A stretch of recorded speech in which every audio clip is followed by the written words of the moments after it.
夫君，你已离去18年。这18年来，我是兢兢业业，支撑着偌大的永安侯府。夫君，瑶瑶好累，好想去陪你。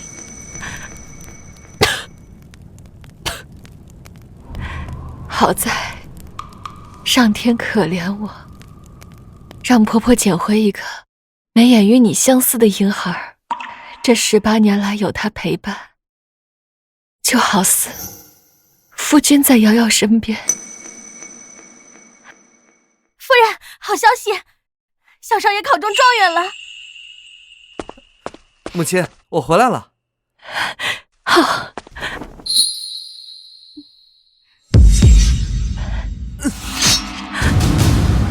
夫人！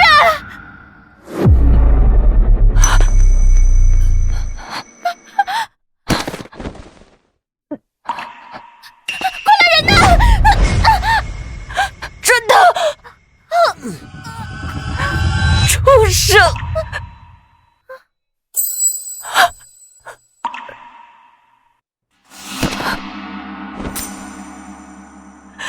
为什么？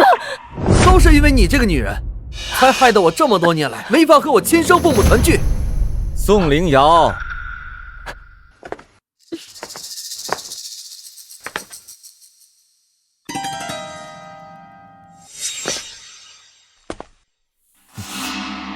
爹爹，娘亲，你没死。不装病假死，如何从夫人身上获得银两，供我们相爱这些年游山玩水？说起来还要谢谢夫人帮我们抚养玉儿。哎呀，你还不知道呀？玉儿其实是我跟沈郎的亲生儿子，还得亏你劳心劳力，这样我才能跟我相公有时间逍遥快活。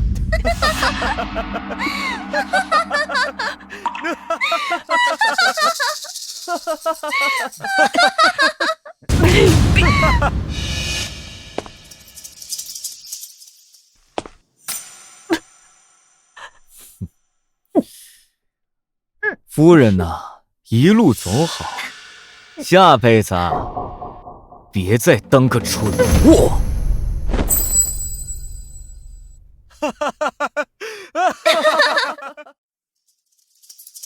原来我这一生都是在为他人做嫁衣，替仇人养孩子，我好不甘。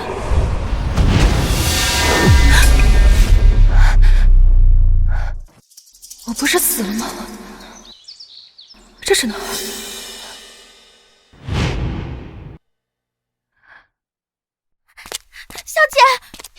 小姐不好了，小侯爷吐血了。真的还活着？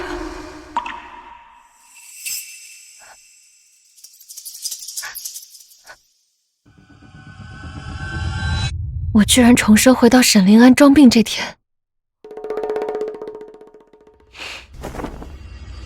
沈灵安，既然你想装病假死，那我就让你假死成真。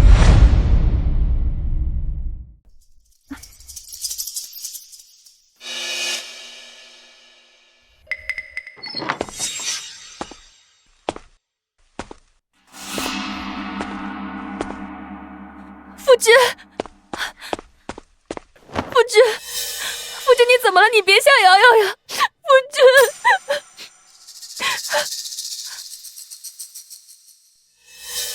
面色红润，根本就没生病。婆婆明显姿态刻意，公公更是毫无悲伤。可笑我前世居然被他们骗了这么久。唉，夫人，侯爷，小侯爷脉象混乱，气血不稳，恐怕……你说什么？夫君要断气了。听说疼痛有助于恢复气血。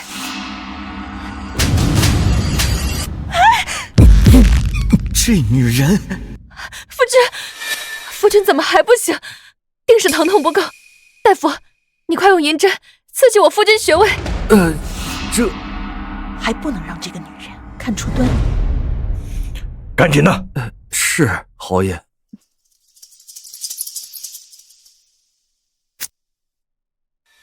爷力度这么轻，怎么可能有用？我来。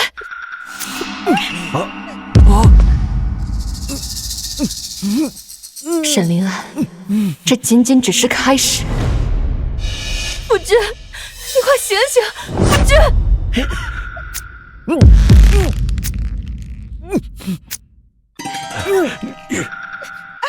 住手！宋灵瑶，你这是救人呢，还是杀人？母亲说的哪里话？儿媳也是担忧夫君性命。夫君尚未醒来，儿媳还得继续努力。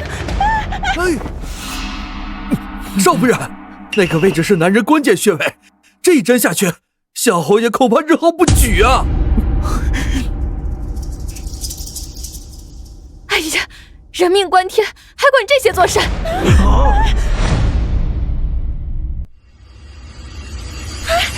小侯爷醒了，小侯爷醒了！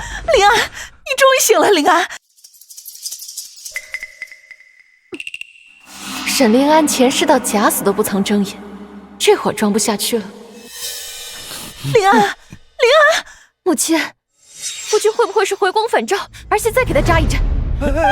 少夫人，既然小侯爷醒了，还是让老夫来吧。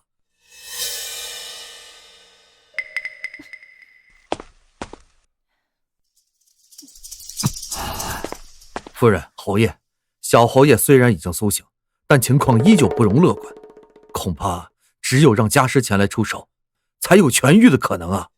瑶瑶，临安生命垂危，你作为临安的妻子，可不能坐视不理呀。前世我主动要求请对方前来诊治，此后花费的银子像流水一样。现在想来，这一切不过是沈临安的布局。母亲，儿媳乃深宅妇人，不懂医术，更不是林大夫的师尊，实在是有心无力。知道自己不懂医术，刚才还乱扎针，而且我说的是这意思。还请林大夫要求令师为我儿诊治，我侯府必有重谢。是，侯爷。瑶瑶，你身为侯府的儿媳妇，当以大局为重，万不可像那些市井村妇般小肚鸡肠呀。瑶瑶，临安待你真心一片，我们又把你当作女儿一样看待，现在可是你报答永安侯府和临安的时候了。儿媳谨记。10万两银子，我上辈子脑袋是被驴踢了吗？不行，我一定要把嫁妆拿回来。小姐，夫人说林大夫的师傅来了，请您赶紧过去。这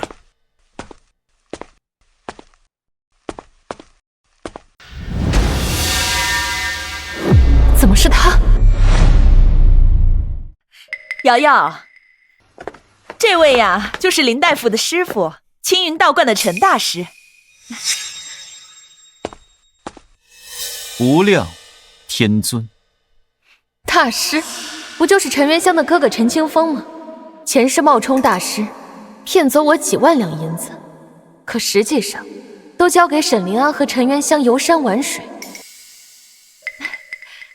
那太好了，大师，请你救救我夫君。小侯爷的病，贫道已经看过，乃是内息损耗过度，且已过多日，普通的药材已经无济于事，除非什么？除非以千年人参为药引，再配上天山雪莲、何首乌等药材，给小侯爷服下，方有一线生机。太好了，瑶瑶，临安有救了。是啊，母亲，真是太好了。只不过这千年人参世间难寻，不是什么人都能得到。还请大师指点一二，只要能救了我儿的命，我永安侯府必有重谢。贫道有一好友收藏了一株千年人参，但此人视财如命，想要让其割爱，恐怕至少要5万两白银。沈临安知道我嫁妆只剩5万两白银了，这是想一次性把我压榨干净啊！这5万两银子怎么办呀？哎呀妈呀！够了，吵吵闹闹成何体统？5万两确实太多了，但无论如何，求你无论如何都要救救夫君啊！父亲，求您无论如何都要救救父亲。您可是永安侯府的侯爷，不能让外人觉得您为了钱财不择手段。灵安乃是天之骄子，我亲生的儿子，我自然要救。太好了，我就知道，就算倾尽整个永安侯府，您也会救治夫君的。夫君的命，岂是区区5万两银子就能比的？这个蠢货果然上钩了。那是当然，我儿的命那是珍贵无比。那父亲，快让账房支出5万两银子给陈大师呀！赶紧让陈大师把人参带回来，给夫君治病啊！永安侯府哪里还有什么钱财？瑶瑶，如今呢，你是永安侯府的当家主母，这千年人参的事儿啊，你就多费心了。母亲，这么多年，我很多嫁妆都贴付给永安侯府了。放肆！在外人面前怎么能说这种话？你让我永安侯府的颜面何在？瑶瑶，女人出嫁从夫，如今临安有难，你若是见死不救，岂不是要被人耻笑？而且你就不会找你父亲想想办法吗？对呀，果然又想打我父亲的主意。你们以为我还会像前世那样任由你们拿捏吗？既然婆婆这么说，我就回去求求我父亲。好，这才是我永安侯府的好儿媳。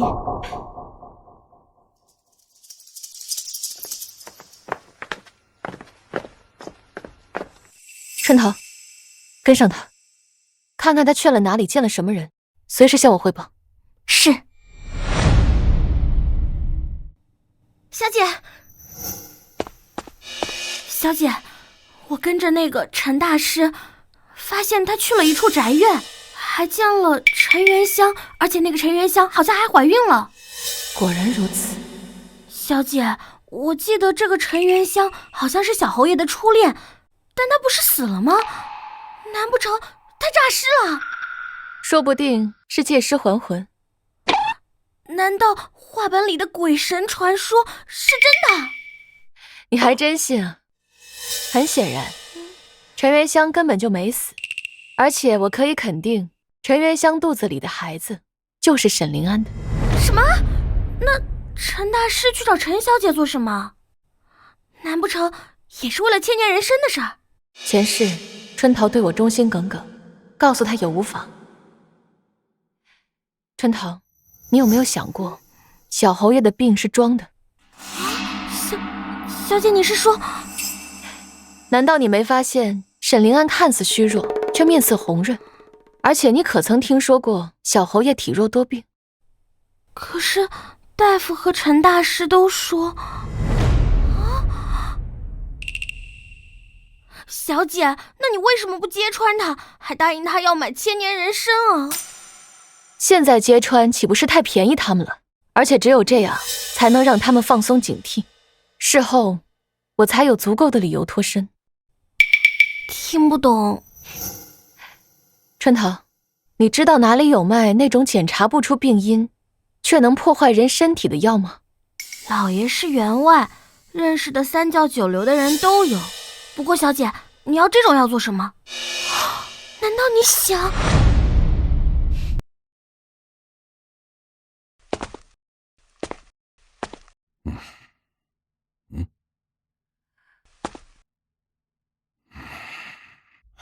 现在回来做什么呀？这是家里最后一箱金子，你不能拿走。爹，玉儿马上就要考试了，上下打点都需要钱，女儿保证这是最后一次，等女儿回来再向您赔罪。哎呀，造孽呀，造孽呀！前世我一门心思在沈灵安和永安侯府身上，不惜掏空了父亲的家产，就连父亲去世，我都没见到他最后一面。父亲，女儿知道错了，都是因为当初没有听你的劝告，才落得如今的下场。沈灵安病重，侯府上下就指望着你那点嫁妆过日子。你现在回来，是又想让我给你拿钱吧？女儿不是为了要钱。父亲，沈灵安是装病，这一切都是永安侯府为了夺取女儿嫁妆的阴谋。什么？他们居然这般欺辱你，简直是岂有此理！父亲，女儿此次回来是想请父亲帮忙寻找一种服用之后让人看不出病因，却能让人身体破败的药。你这是要做什么呀？沈灵安如此欺辱我，绝不能就这么算了。既然他想装病假死，那女儿就让他弄假成真。你想报仇，为父不拦着你，只是为父一生光明磊落，是断不可能为你寻找此药的。是女儿欠考虑了，父亲您保重身体。女儿告退。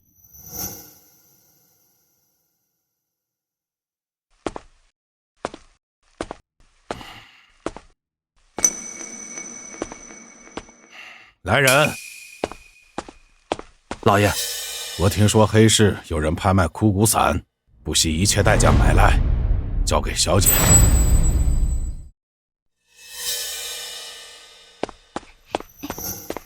小姐，这是刚才老爷派人送来的，说是您需要的东西。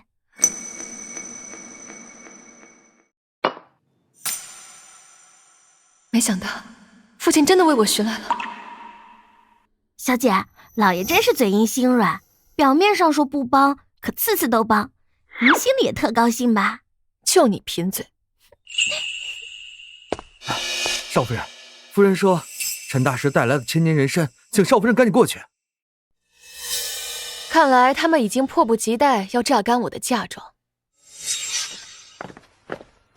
瑶瑶来了，陈大师啊带了千年人参，灵安呀有救了。真的吗，陈大师？就是跟普通人参，可惜我前世竟也没细看。哎呀，还真的是千年人参，太好了！贫道以幸不辱命，带回了千年人参，还请侯爷尽快将5万两银两交于贫道，贫道也好回去复命。哎呀，陈大师，这5万两是不是太多了呀？侯爷这是什么意思？这可是千年人参，又能救小侯爷的性命，5万两已经最低了。莫非侯爷诚心戏弄贫道？哎，不敢不敢。没有没有，陈大师言重了。瑶瑶，你和林安夫妻一体，这个时候你更应该帮助林安渡过难关，对吗？是啊，瑶瑶，身为人妻就要3从4德，切莫被外人议论，说我们侯府的儿媳妇不守妇道呀。说到底，不就是想让我付钱？不过这可不是买所谓千年人参的钱，而是沈灵安的买命钱。儿媳遵命。小姐，放肆！你一个丫鬟，居然胆敢插手主人的事儿，还有没有规矩？母亲，春桃她只是一时冲动。春桃，虽然这5万两银票是我仅剩的嫁妆钱，可只要能救夫君，我是不会吝啬的。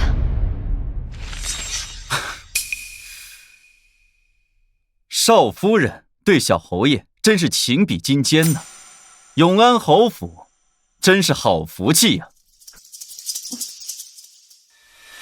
这千年人参定要妥善保管，少夫人若能亲自熬药，这药效定能事半功倍。我们小姐可是永安侯府少夫人，岂能做这种粗活？春桃，只要夫君能痊愈，我受点委屈不算什么。母亲放心，儿媳一定亲自熬药煎药，保证让夫君一滴不落的全部喝完。既然你们这么着急我喂他，那就如你们所愿。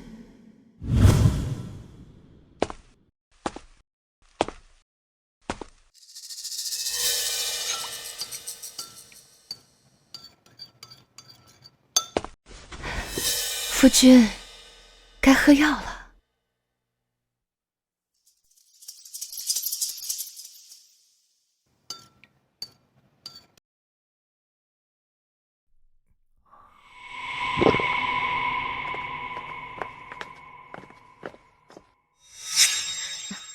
瑶瑶，你也早点回房休息吧，别累着了。或许等下会先给你们个惊喜。是，母亲。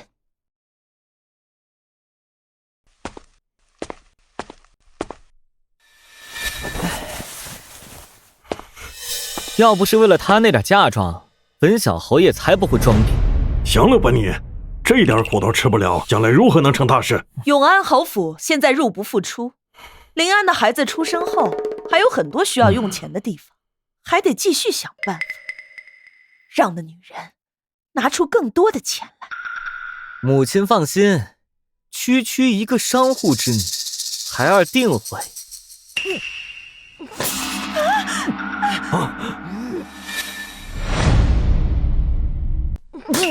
怎么会真的吐血呢？林安！来人，快叫大夫！林安，醒醒啊！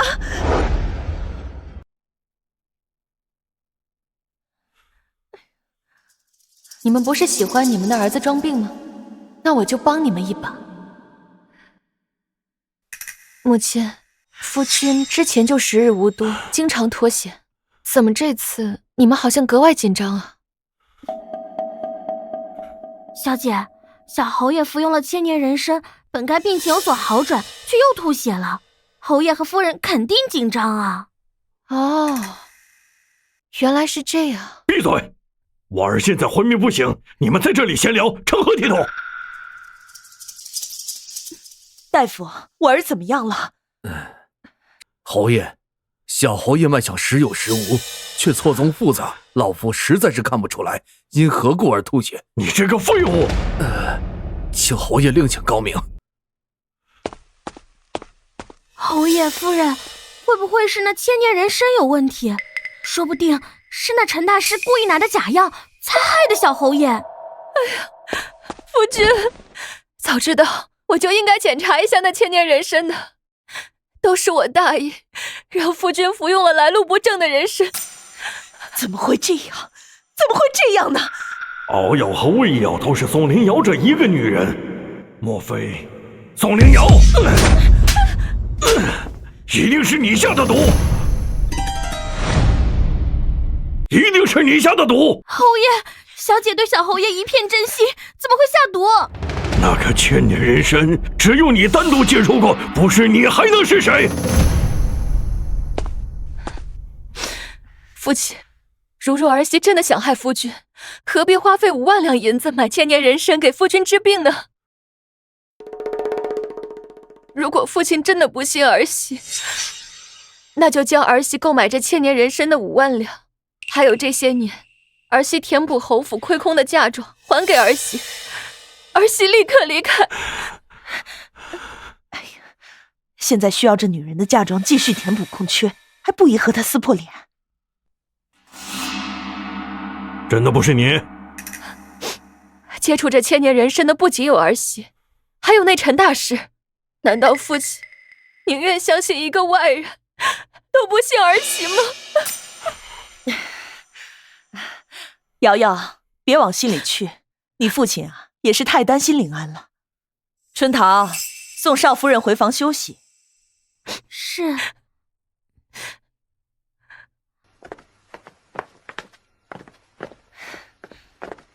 明天先把林安的外事接过来吧，他怀着林安的骨肉，也可以照顾林安。最重要的是，若真是陈清风下的毒，说不定他那儿有解药。小姐，今天实在是太危险了，差点就被发现了。现在永安侯府还需要我的嫁妆，在没有确切的证据之前，他们不会真的动手。不过往后还是要万事小心。春桃明白。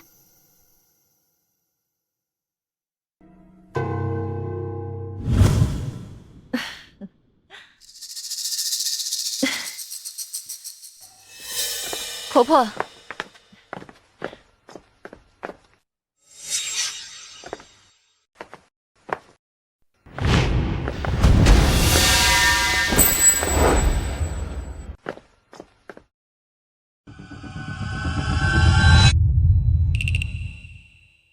瑶瑶来了，这位是我远房的一位亲戚，也是临安的表妹陈元香。这些天呀，会在我们永安侯府小住几天。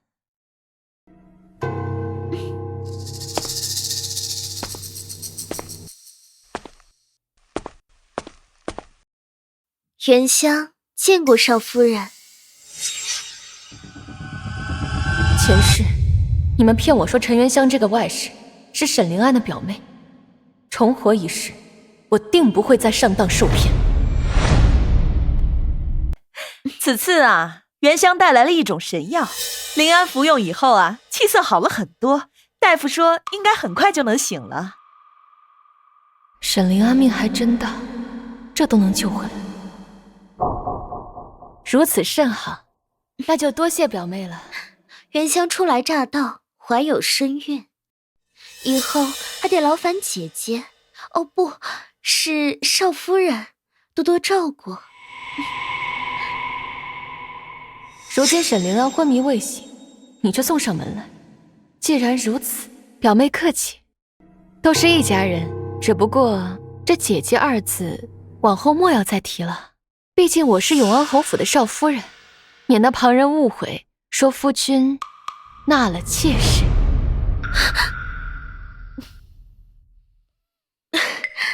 少夫人说的是，不过这偌大的侯府只是少夫人一个人管理，也未免太辛苦了。元香先前也学过管家，不如让元香替少夫人分担一二。表妹如今身怀有孕，不宜操劳，这万一动了胎气，我岂不是成了罪人？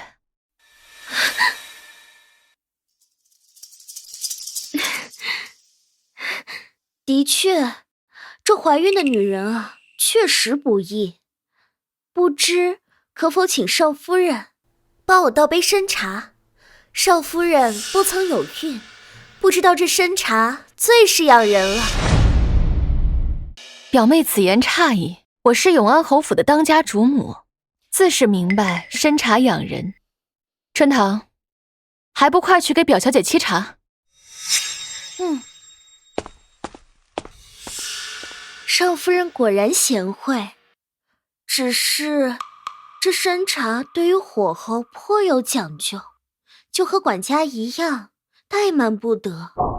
少夫人，你自己不去看看参茶，莫非对于管家也如此松散？这夫君还在病中，还需买药。这侯府也需要我的嫁妆维持生计。若我……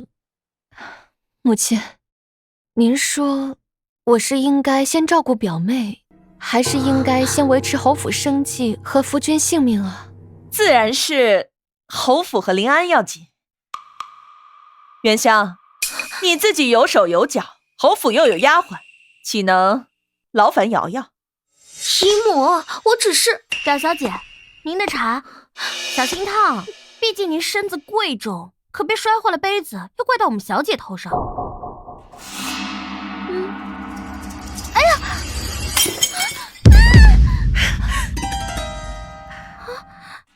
你这个贱婢！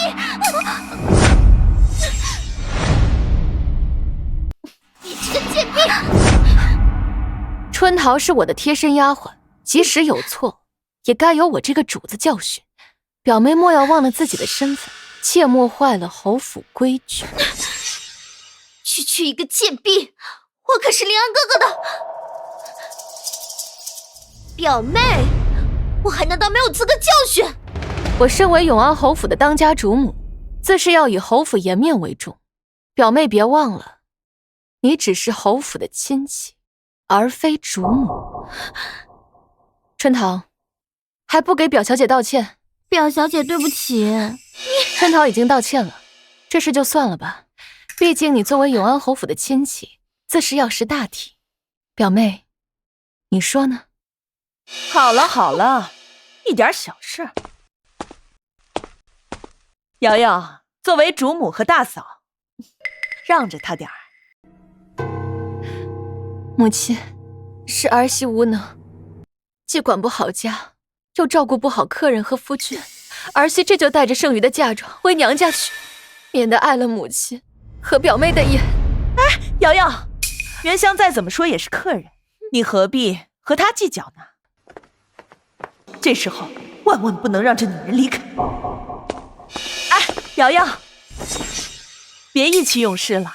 你作为永安侯府的主母，却要离家出走，岂不是让人看了笑话？原香，给瑶瑶道歉。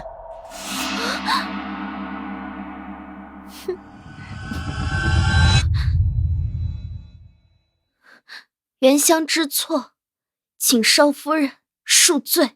陈元香，好戏才刚刚开始。瑶瑶，原香已经道歉了，作为主母啊，要大度。是，母亲。表妹初有身孕，有情绪起伏也是常事，儿媳不会放在心上的。瑶瑶，你能这么说，我就放心了。以后啊，临安和侯府的事儿，就麻烦你多费心了。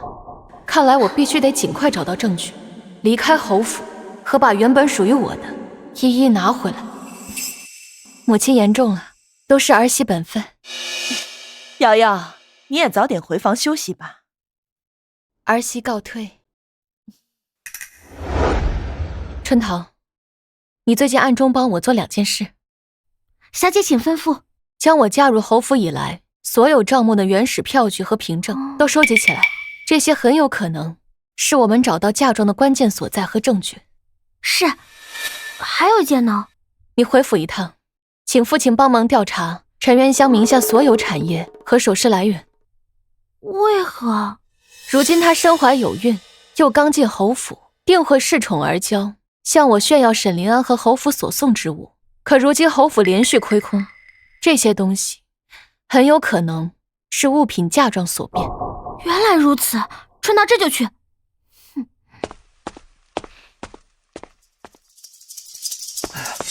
少夫人，小侯爷醒了，夫人请你赶紧过去。临安哥哥，你终于醒了，我们的孩子可不能没有你啊！闭嘴！这句话以后可不能让宋灵瑶听到。母亲，什么话不方便我听到？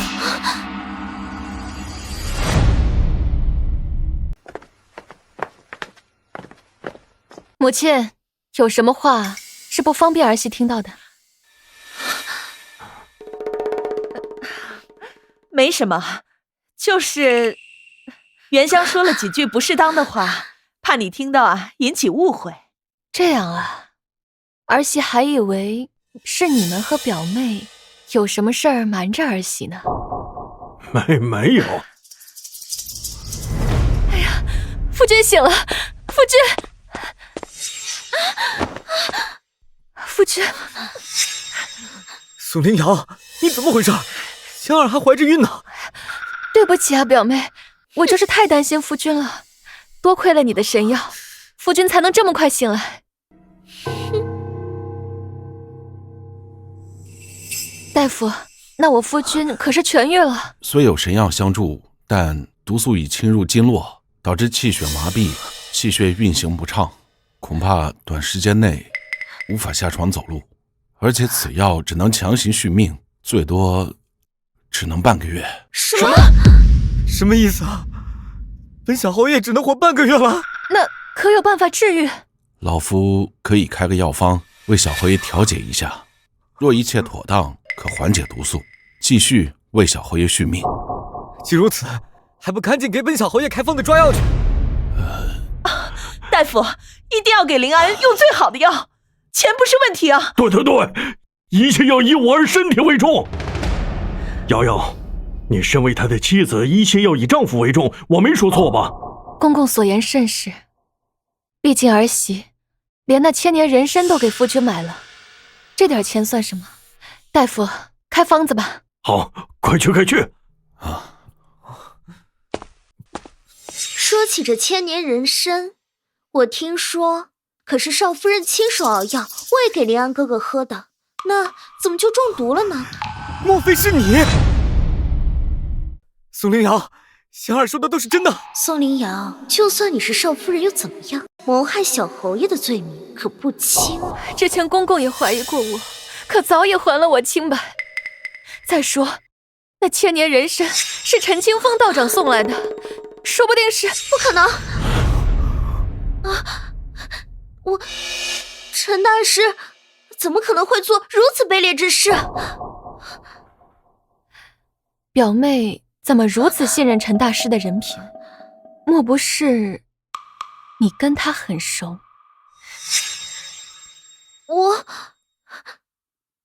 我先前是听姨母说，陈大师是青云观的高人。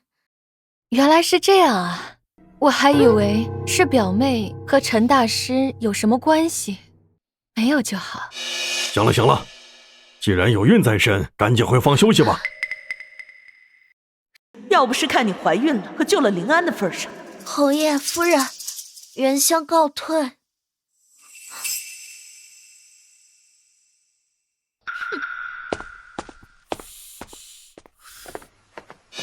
少夫人，药方中的灵芝和雪参万不可同用，否则会激发小侯爷体内的毒素，甚至殒命。有劳了，春堂，你送送大夫。大夫方才说的，都记住了吧？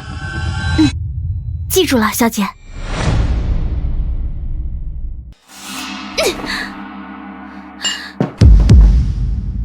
本小姐可是侯府表小姐，你就给本小姐喝这个，滚！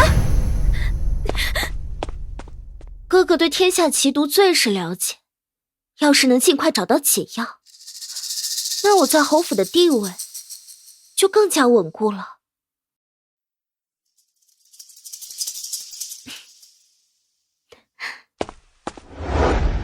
有劳大夫了。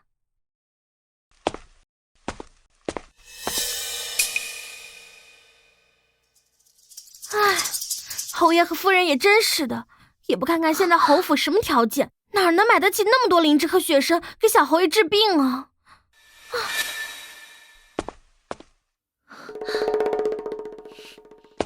我就知道那女的根本就没安好心。你过来，表小姐，把这封信交给福星客栈的陈大师。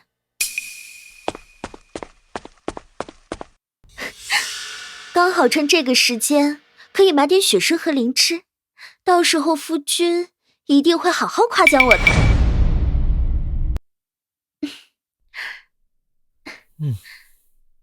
仙儿今日特意给相公买了一些对身体有益的药，已经让人去熬药了。相公喝完之后，肯定很快就能痊愈了。还是香儿对我最好了。那相公，你什么时候休了那个贱人啊？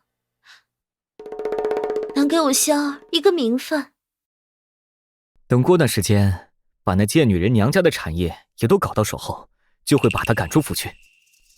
白天的贱人让香儿丢了那么大的人，到时候香儿要让她成为奴婢，一辈子给我为奴为婢。随你高兴，不过也该让本小侯爷高兴高兴啊！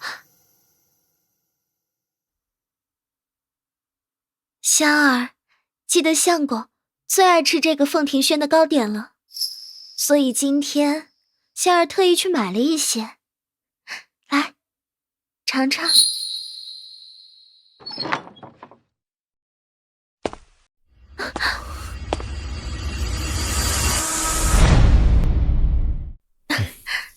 少夫人来了，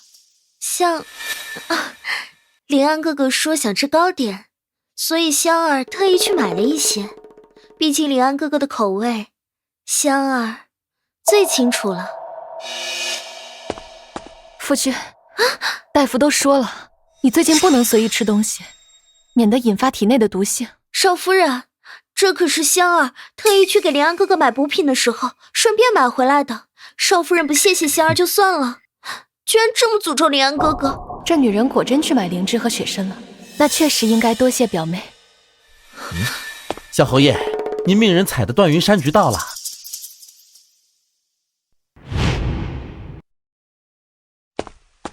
瑶瑶，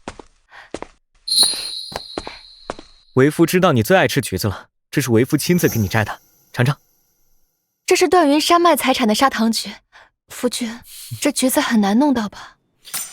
只要瑶瑶喜欢，就算是天上星星，我也会弄到。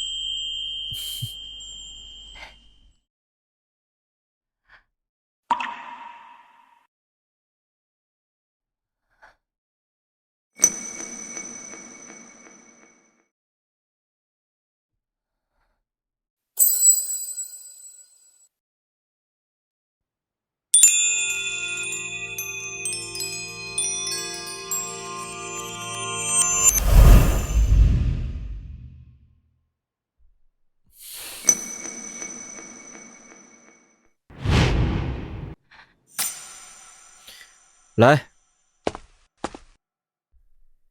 香儿，这是段云山脉才产的，快尝尝。林安哥哥，这个橘子肯定很难买到吧？只要香儿喜欢，哪怕是天上的星星，我都会弄来。宋凌瑶啊，宋凌瑶，前世这个男人不仅骗了你，还亲手杀了你，你居然还对他抱有期待。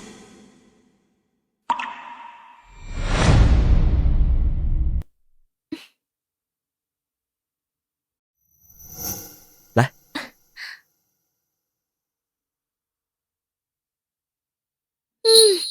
林安哥哥送的橘子就是甜。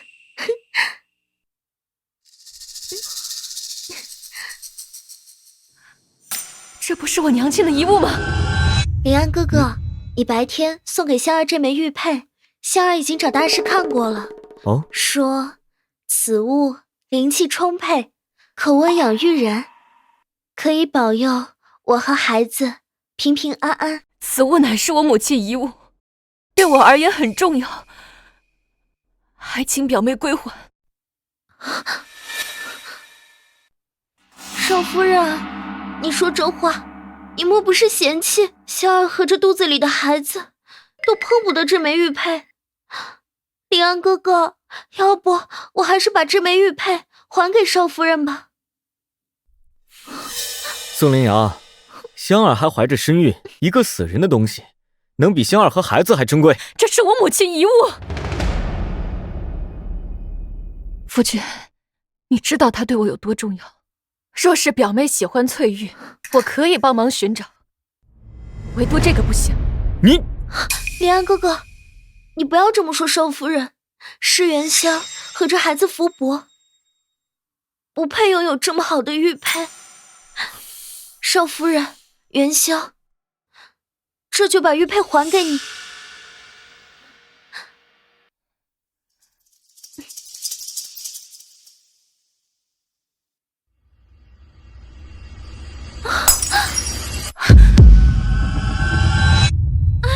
香儿，林安哥哥，元宵的肚子好痛。来人，快来人，叫大夫！贱人，要是孩子出了什么事儿，我唯你是问。夫人，这件事错不在小姐，明明是……程头，区一个贱人，这哪有你说话的份儿？母亲，是表妹先抢夺儿媳的玉佩，此物是先母遗物。一个破玉佩，怎么能和我原乡的孩子相比？不要！母亲，夫人，求求你放了我小姐吧！行了行了，吵吵闹闹成何体统？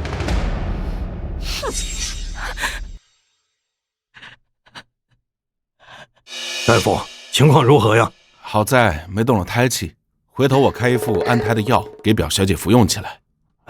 那就好了。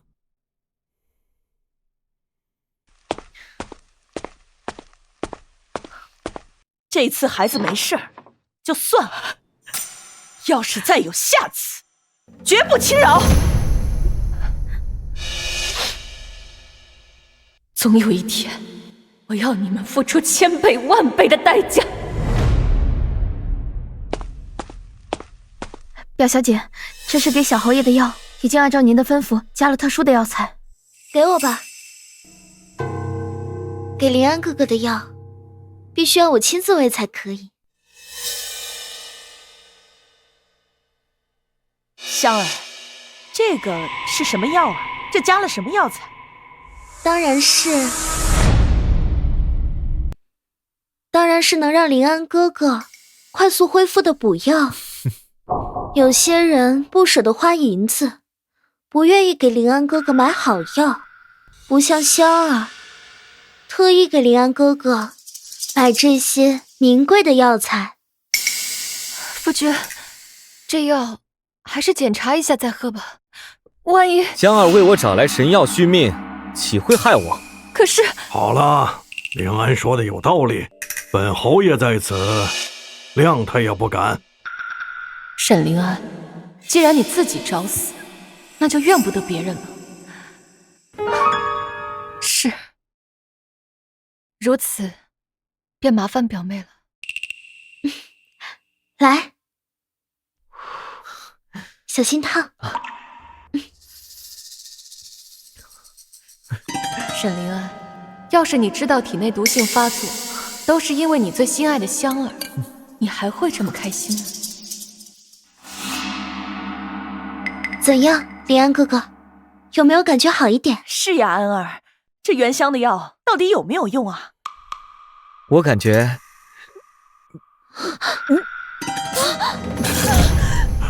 儿，林安，快把大夫喊回来！表妹，你到底给夫君喝的什么药？他怎么又开始吐血？吐的还是黑血？大胆奸妇！真的敢在本侯爷面前给他下毒，毒害我儿！怎么会这样？小侯爷这是服用了灵芝跟血参，导致体内毒素被激发，恐怕时候无多了。什么？之前老夫就说过，这灵芝跟血参万不可同用，否则被毒素反噬，回天乏术。现在，儿。夫君，灵安，夫君，灵安，母亲，儿臣好难受。表妹，我早已嘱咐过侯府上下，不能给夫君服用灵芝和血参，这会引发他体内的毒性。你为何？不是我，是他，都是他。他之前在侯府的时候说，血参灵芝珍贵，侯府开销不足，林安哥哥不配用这种好药。小姐，侯爷夫人，奴婢冤枉。那天奴婢送大夫离开后，什么都没说，而且还特意嘱咐侯府所有人，切记给小侯爷服用血参灵芝的。你这个贱婢，表妹企图谋害夫君，现在还想当着侯爷和夫人的面行凶杀人是吗？你这个贱人，放开我！不松手！大夫，你马上给我儿医治，要不然本侯要了你的命！侯爷，老夫有一套鬼门13针，可将人体生机强行暂时封住，只是只有7日，而且什么？快说呀！只是此法和回光返照异曲同工，即便日后小侯爷彻底解开病毒，恐怕也要终身瘫痪在床。这不要啊！不行，林安哥哥可是永安侯府的小侯爷，不能一辈子躺在床上。好死不如赖活着，只要保住性命，就还有一线生机。沈临安，现在死岂不是便宜你了？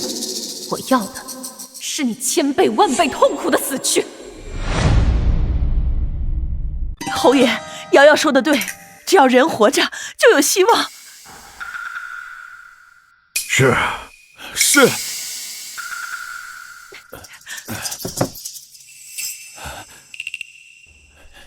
小姐，这有时候活着比死了更痛苦。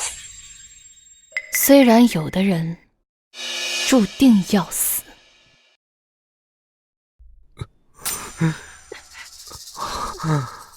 小侯爷的命暂时保住了，但是正如老夫所说，只有7日。大夫，真的就没有别的办法了吗？当务之急是找到小侯爷中毒的解药。之前毒素只是蔓延四肢，现在有往心脏走的迹象。倘若能找到解药，小侯爷的命可以保住。那林安哥哥的四肢呢？可有办法痊愈？老夫说过，鬼门13针是以牺牲四肢为代价锁住生机。倘若找不到解药，小侯爷就真的回天无术了。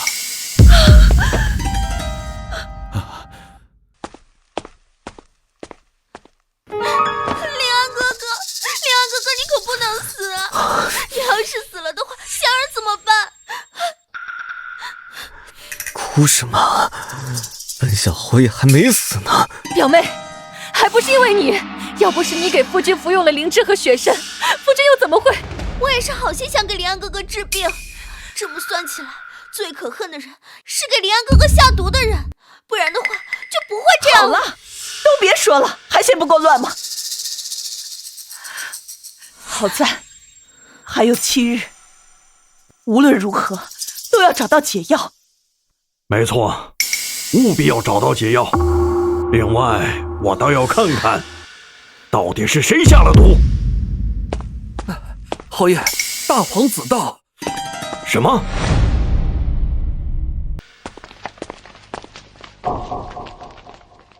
原来是大皇子的贴身侍卫李峰李侍卫，不知您大驾光临，有失远迎。大皇子听闻贵府小侯爷身体抱恙，特命我前来慰问。看来小侯爷确实身体欠佳。大皇子日理万机，没想到还挂念我永安侯府，我们受宠若惊啊。夫人客气，贵府曾借大皇子10万两白银，如今已拖欠半月有余。李侍卫实不相瞒，我侯府最近为犬子花费颇多，那10万两银子能不能再宽限几日呀？侯爷好像上次就是说要宽限，今日大皇子有令，若侯府迟迟不还，便按契书收押侯府祖产。陆克，此乃永安侯府历代祖产，怎能落入他人手里啊？这就不是卑职该担心的了。这位宋小姐曾多次受到大皇子赞赏，若能和他搞好关系，必定受益匪浅。见过宋小姐。这李峰身为大皇子的侍卫，怎会对这女人如此恭敬有礼？宋灵瑶，你何时与大皇子相熟？莫非你们死？大胆！竟然敢污蔑大皇子与宋小姐！李侍卫息怒呀，犬子只是一时口不择言，还望你莫要怪罪。是我唐突了，还请李侍卫见谅。既然少夫人与大皇子相识，不如请少夫人到皇子府，替侯府求情，凭他们的关系，说不定可以免债。对呀，瑶瑶，如今你是永安侯府的少夫人，这侯府的颜面可都系在你的身上，你肯定不希望这侯府的祖产落入他人的手里吧？是呀，瑶瑶，你嫁入了侯府，就是我们侯府的人。现在你立刻去皇子府求大皇子，求求他免了这10万的债务，求求他免了这10万的债务。瑶瑶，既然大皇子如此看重你，就去一趟。不过你别忘了，你现在是我沈灵安的妻子，到时候早点回来。前世我就是前去求情，最终落得个终身残疾。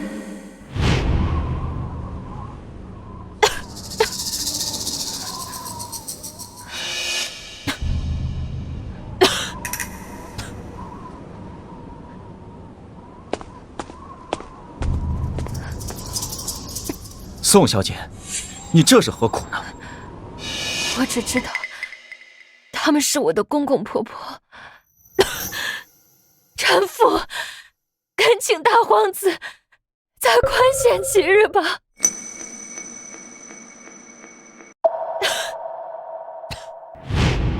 前世我足足跪了3日。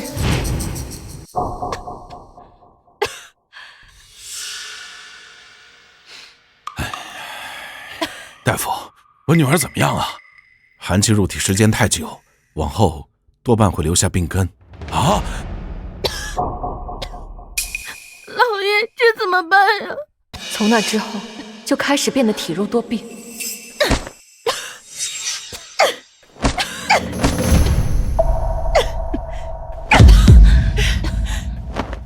成天花钱买药，侯府的产业都要被你败光了。最后，侯府上下不但不感激，反而对我日益打骂。这次我绝不会再重蹈覆辙。父亲、母亲、夫君，皇商之女不得干政，更不可私会皇子，这是圣上亲口定下的规矩，儿媳不敢违逆。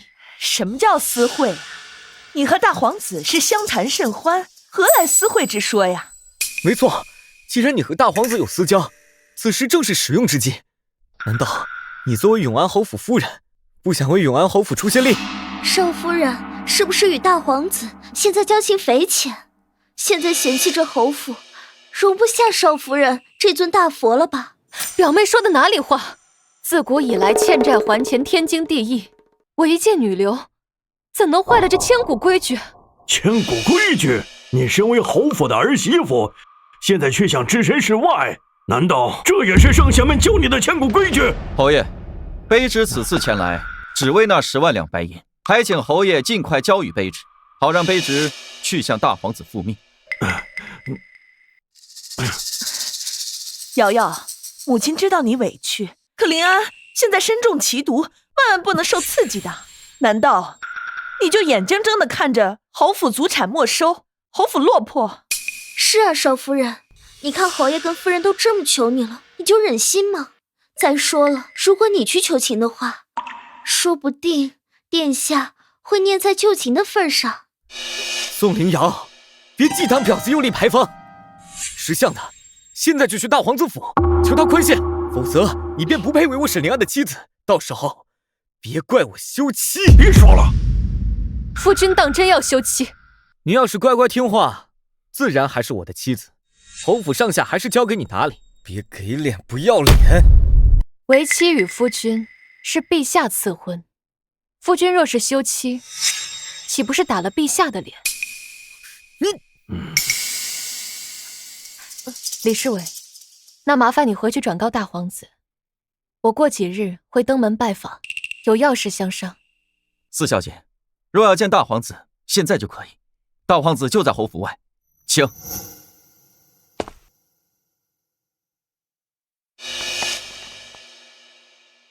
你找本皇子有何事？臣妇想和大皇子做个交易。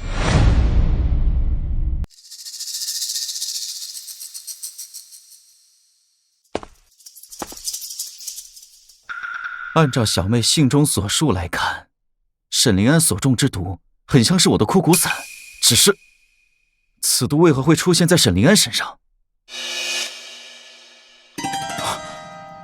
难道王管事，我想知道上次枯骨散的买家是何人？哦，陈大师，你应该知道，黑市有黑市的规矩，不能透露买家的信息。规矩是死的，人是活的。王管事，你是生意人，自然要比我更懂规矩。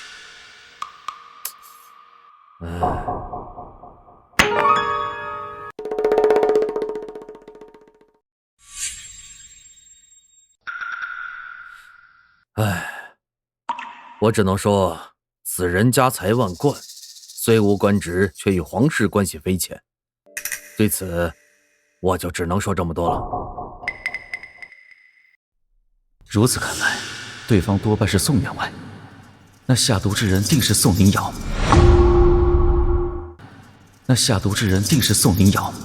看来得尽快告诉小妹。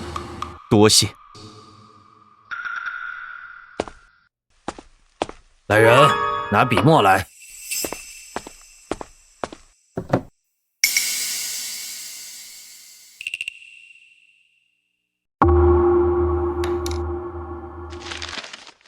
立刻去趟宋府，把这个交给宋员外。什么？你说相公中的是枯骨散之毒，下毒之人还是宋灵瑶？事不宜迟，咱们现在就去王府。啊，不行啊，哥！之前在侯府的时候，我当众说过不认识你。如果此次我们一同前去，肯定会被那个女人留出画饼的。那你带着解药去给沈公子解毒。也不行，此次相公中毒，就是因为喝了我给的雪参和灵芝。现在夫人跟侯爷肯定不会再信任我了。唉，你说该如何是好？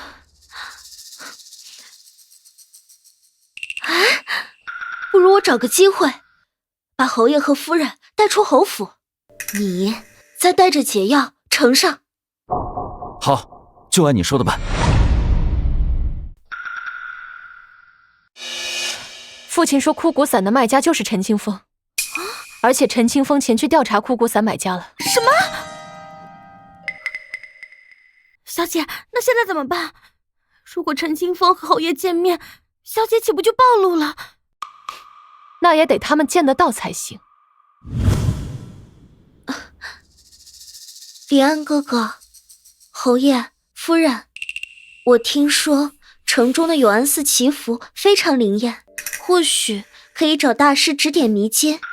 正好我也想给孩子祈福。一个有孕在身的妇道人家，就知道成天抛头露面，成何体统？看来陈元香已经和陈清风见过面了。父亲母亲，这永安寺儿媳也听说过，确实灵验。或许祈完福，夫君的病能有所好转呢。这女人居然会替我说话，难道她知道了我和哥哥的计划？不可能，绝对不可能。那就去看看吧，正好本小侯爷也想出去散散心。既然临安也同意了，侯爷，那我们就一起吧。那便这样吧。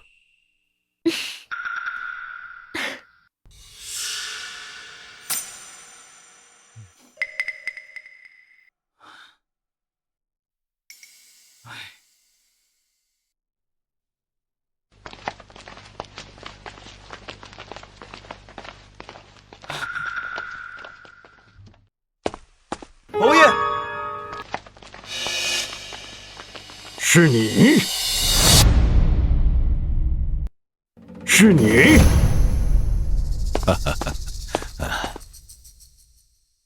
侯爷，好久不见呐！原来是亲家呀，真是巧啊！闲来无事出来走走，没想到却在这里遇见你们。父亲，听说你为了女儿派人抓捕陈清风，多谢父亲。我是看不惯这些坑蒙拐骗的人，想给他个教训罢了，没想着帮你。那父亲派人给女儿送来枯骨散，又写信提醒女儿小心，难道也是有别的原因？伶牙俐齿。说吧，找为父有什么事儿？父亲，女儿是想让您不必派人抓捕陈清风，而是监视着他。为何？最近侯府发生了许多事，他们肯定不敢贸然前来侯府求见侯爷，而是制造所谓的偶遇，到时再揭穿女儿，献上解药。你是想以身为饵，引蛇出洞？正是。以陈清风的谨慎，平时断不会把解药带在身上，倒不如趁他们想要献上解药的时候。可是，一旦失败，陈清风见到侯爷的话，女儿相信父亲不会让女儿失望的。罢了，为父会安排好人手，等待陈清风一出现，一举将其拿下。不必，若真发现了陈清风，可暂时按兵不动，到时候以女儿和侯爷等人的出现为动手的信号。这又是为何？在他们最充满希望的时候再给他们绝望，这样才算是让他们付出代价。父亲，你如今已是侯府的少夫人了，还这么娇气啊？听说小侯爷身中奇毒，可要保重啊。多谢岳父关心。亲家公人脉甚广，不知可有能人异士为犬子解毒？我永安侯府感激不尽。老夫一定想办法。我有消息，第一时间告诉侯爷。大哥怎么还没出现？表妹找什么呢？心不在焉的。没什么。侯爷夫人，我们还是赶紧去寺庙祈福吧。胡闹！没看到我侯府的亲家公来了吗？亲家公贵为皇上，岂能怠慢？可是什么？闭嘴！这位姑娘是？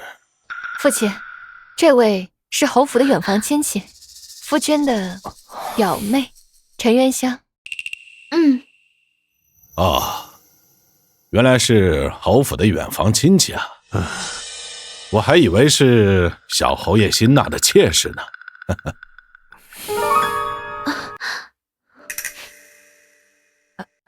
亲家公说笑了。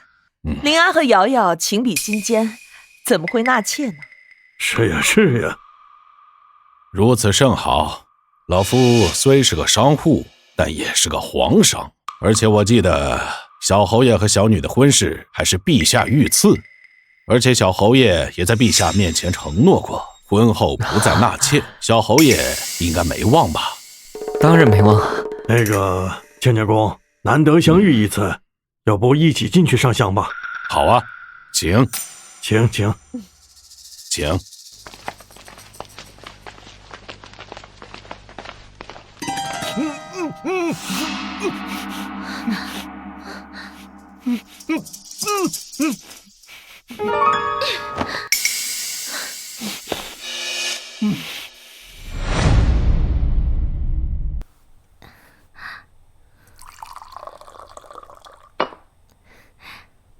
老爷请用茶。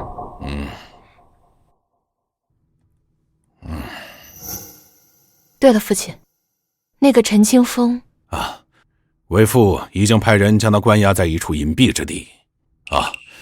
另外，这个给你。这是？应该是枯骨散的解药，当时他身上只有这个。沈临安，这下你永远都别想找到解药。瑶瑶，你要想清楚，沈临安若真死了……父亲，女儿说过，要让他假死成真，尝尝众叛亲离、一无所有的滋味。罢了，既然你心意已定，为父就不再劝你了，一切要以自身安全为重。是，父亲。临安哥哥，此次我在寺庙里求得了一支上上签，相信孩子一定可以健康平安。大皇子到。大皇子这时候来干嘛？宋灵瑶，你就不会好好训练他吗？拜见大皇子。免礼，侯爷不必紧张。本皇子今日前来，不是来要债的，而是另有圣旨。永安侯府接旨。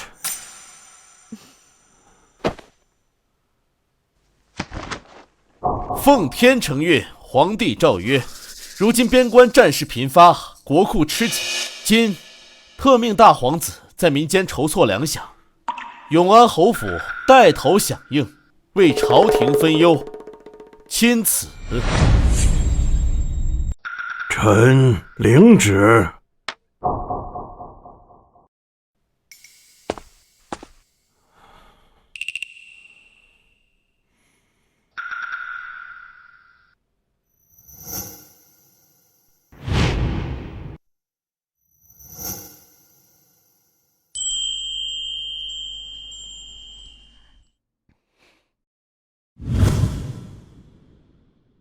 宋小姐找本皇子所谓何事啊？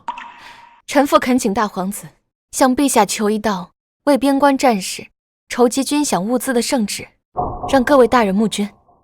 这是何意？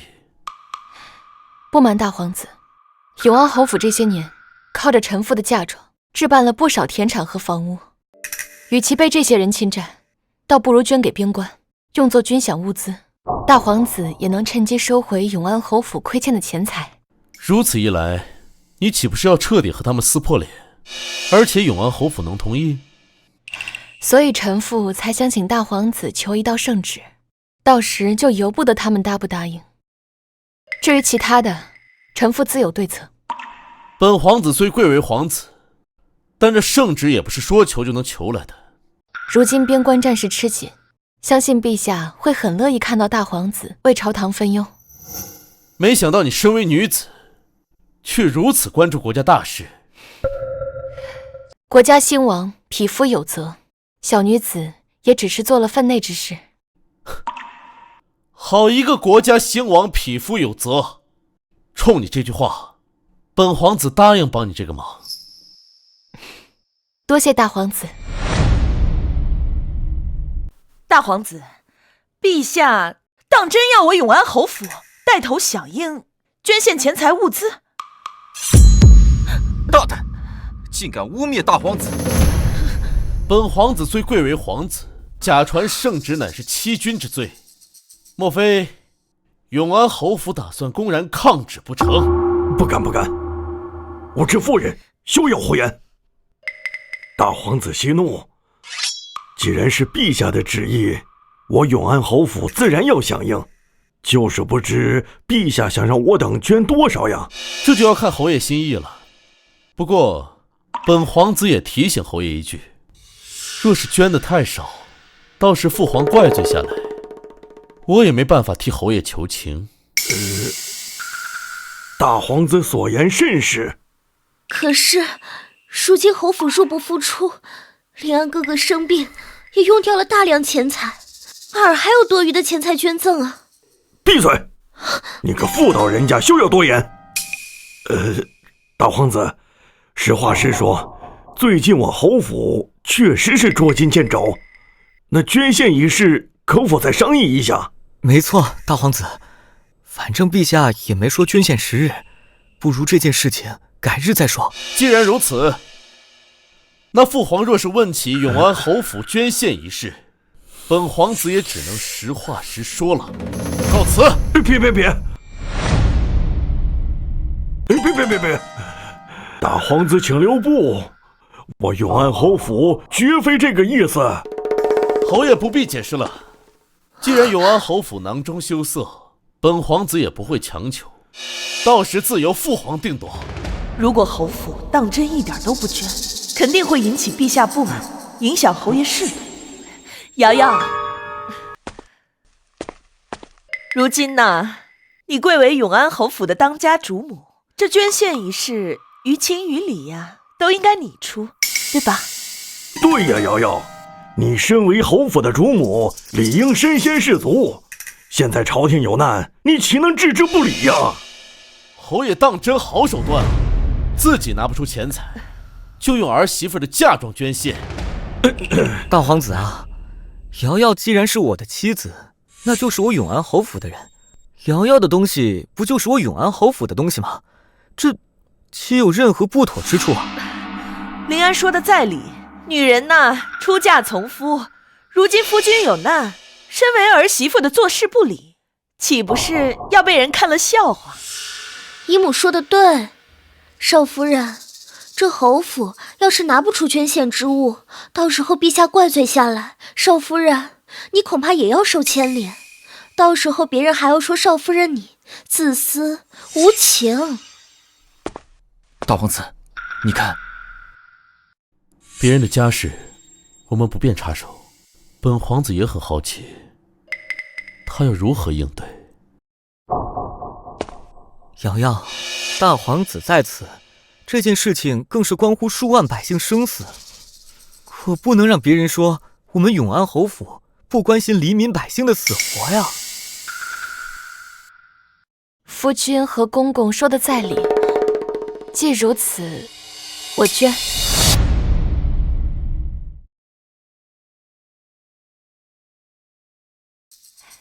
那我愿替永安侯府捐献纹银100两，用给边关战士聊表心意。100两？100两？少夫人，你不是员外之女吗？莫非少夫人就和一般的商户之女一样，眼里就只有钱财利益呀？表妹如此深明大义，那不如表妹用个人财产替侯府捐献，相信表妹会乐意捐献纹银10万两，甚至100万。临安哥哥，元宵也想捐赠，可是元宵正怀有身孕，元宵受委屈没关系，可不能让孩子受了委屈啊。香儿说的没错，瑶瑶，这本来就是你分内的事情，你怎么能让香儿替你捐？没想到小侯爷疼表妹，更胜疼少夫人。大皇子说笑呢，临安他就事论事儿。瑶瑶，陛下号召捐献物资，这正是永安侯府表现忠心的好机会啊！日后临安的前程，侯府的荣光，那都不在话下。你的嫁妆能为侯府换来如此前程，也是你的福气。是啊，少夫人，你可是商户之女，最懂权衡利弊。如今像这样一本万利的好事，少夫人不会不懂吧？瑶瑶，你作为我沈临安的妻子，可不能小肚鸡肠，不然别人怎么看永安侯府，怎么看我？那就将我嫁妆名下的产业以侯府名义捐赠吧，这样既能让陛下看到侯府的忠心，也能让侯府有所体面。好，不愧是我永安侯府的儿媳妇，果然是深明大义。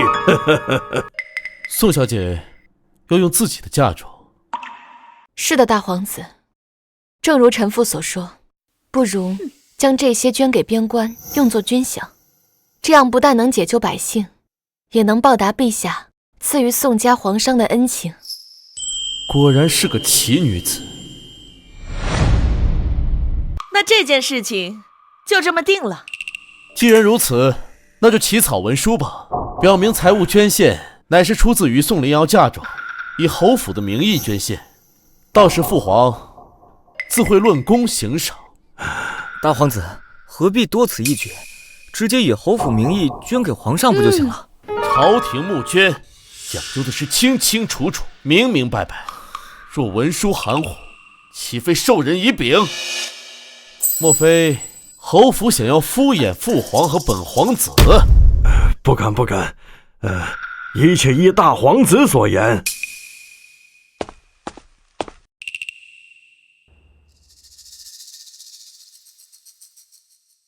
侯爷，若是没有问题，还请尽快签字，好让大皇子尽快交旨。啊！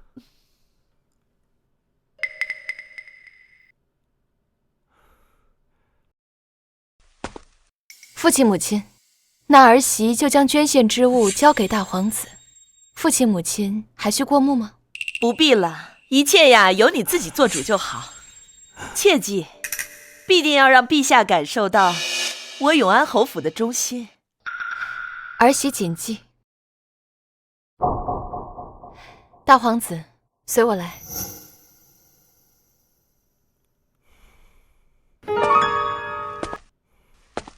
哎呀，这下好了，把那女人的嫁妆作为捐献，以后我永安侯府在朝堂上就更有权威了。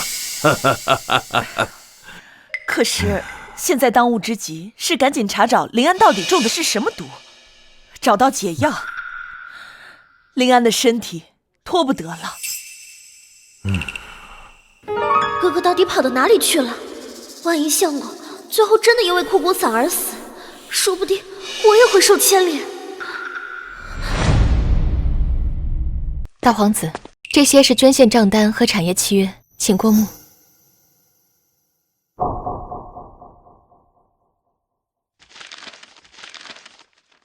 这上面可是有上百间田产房屋，还有永安侯府祖宅的各种物品。宋小姐，当真要捐献？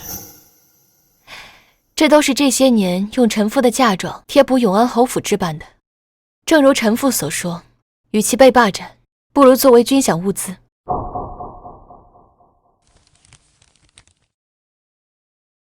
既然宋小姐心意已决，那本皇子就替父皇和黎民百姓谢过宋小姐。大皇子折煞臣妇了，这些都是臣妇该做的。那本皇子也不矫情了，这就派人将账单上的侯府物品全部搬走。有劳大皇子了。宋小姐，此次你坑了永安侯府这么多产业，不怕他们日后报复？家父乃是皇商，与陛下关系匪浅。况且此次我与大皇子也算是合作，大皇子不会不管臣妇吧？没想到连本皇子都在你的计划里，不愧是皇商之女，好胆色。没有智勇，又怎敢与大皇子合作？都进去这么久了，怎么还不出来啊？少夫人会不会是在和大皇子做什么？这大皇子毕竟身份尊贵，少夫人想要趁机亲近是情理之中。这堂堂侯府主母，居然如此伤风败俗！姨母莫气，此机会可遇不可求。那少夫人作为商户之女，自然懂得如何谋取利益。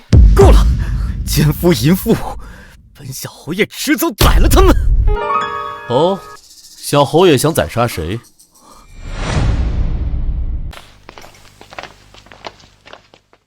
大皇子来了，可都安排好了？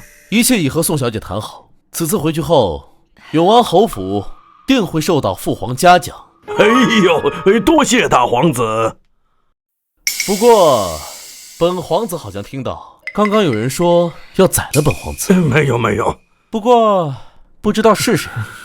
小侯爷，你知道吗？大皇子听错了，刚刚只不过是猫叫了一声。是吗？那看来永安侯府是该管理整顿，免得将来因为一些阿猫阿狗而给侯府带来灭顶之灾。大皇子言之有理。侯爷，那本皇子可要将账单上的捐献之物搬走了。侯爷不再看下账单吗？这次捐献的都是这女人的嫁妆，无论多少，吃亏的又不是我永安侯府。不用了，既然你和瑶瑶都商议好了，本侯岂有再越矩之理？侯爷果然大义啊！既然如此，李峰，搬。这是干什么呀？我的绝版青花瓷，我的玉石，这可都是侯府的东西，你们不能拿。大皇子，你这是何意啊？此次宋小姐捐献的产业高达20多万两，其中包括田产房屋上百余件，还有侯府的各种物品。本皇子也只是按照捐献账单拿取捐献之物。什么？宋灵瑶，你把这么多值钱的东西全捐了？父亲，这些都是儿媳嫁妆所贴补购置，自然也算是儿媳的嫁妆之一。儿媳此举也不算不守承诺呀。你这个贱货，竟敢欺瞒我们！那都是侯府的产业，岂能让你私自捐出？宋灵瑶，你竟敢陷害我永安侯府！夫君说的哪里话？方才为妻也问过父亲母亲，可要过目。是二老说一切由为妻做主，夫君也亲耳听到了。少夫人，这么大的事，你怎么能私自做主？表妹，方才是你和父亲母亲要求我以部分嫁妆进行捐献，现在怎么能怪我呢？侯爷，捐献账单和文书可是白纸黑字，写得清清楚楚，相信侯爷不会后悔。毕竟戏弄本皇子的话，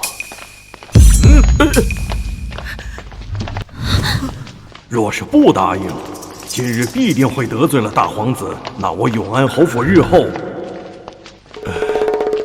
自然是不会后悔。能为陛下和大皇子分忧，乃是我永安侯府的荣幸。既然如此，那就继续搬吧。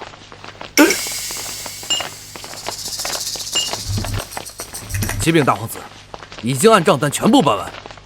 大皇子，你若没有其他事情，我就不留你了。我还有些家务事需要处理。临走之前，本皇子还有句话要告诉你。洗耳恭听。贵府儿媳宋灵瑶心系天下，此次更是拿出自己众多嫁妆作为捐献。本皇子回去后定会如实禀告父皇。侯爷若是有什么举动，可要先想想后果。是。所以，望侯府好自为之。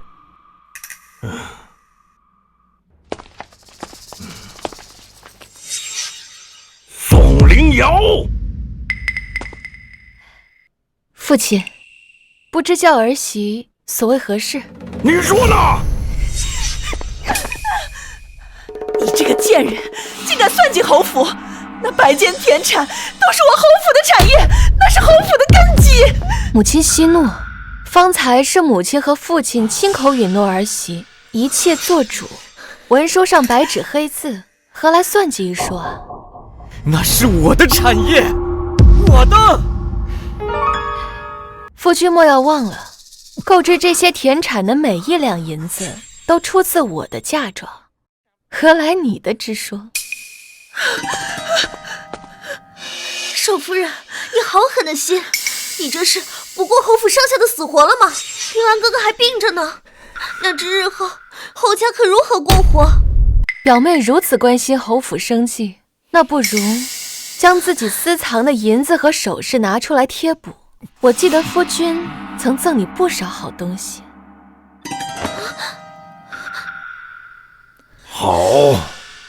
好一个伶牙俐齿！如今产业已捐，多说无益。但是你别忘了，你仍然还是我侯府的儿媳妇。侯府真的垮了，你也别想要独善其身。儿媳自然明白，所以儿媳这不是想着为侯府另谋生路吗？你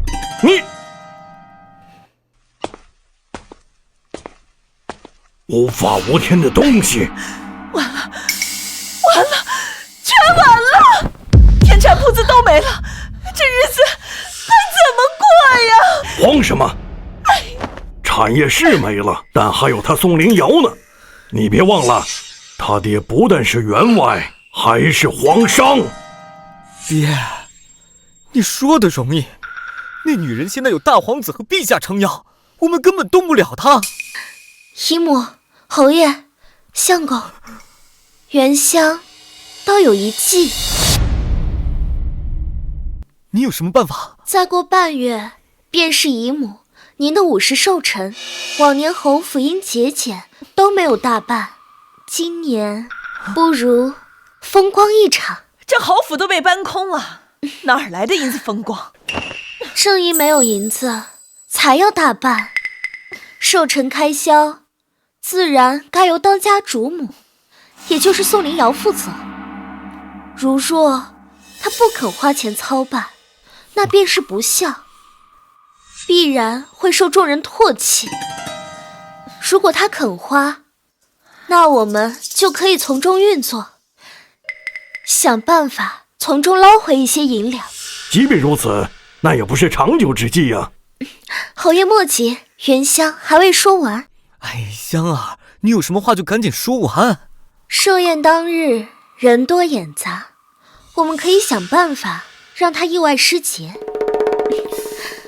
届时相公你就以受害夫君的身份当场休妻，是他犯错在先，按照朝堂礼律，他的嫁妆便会全部归为夫家。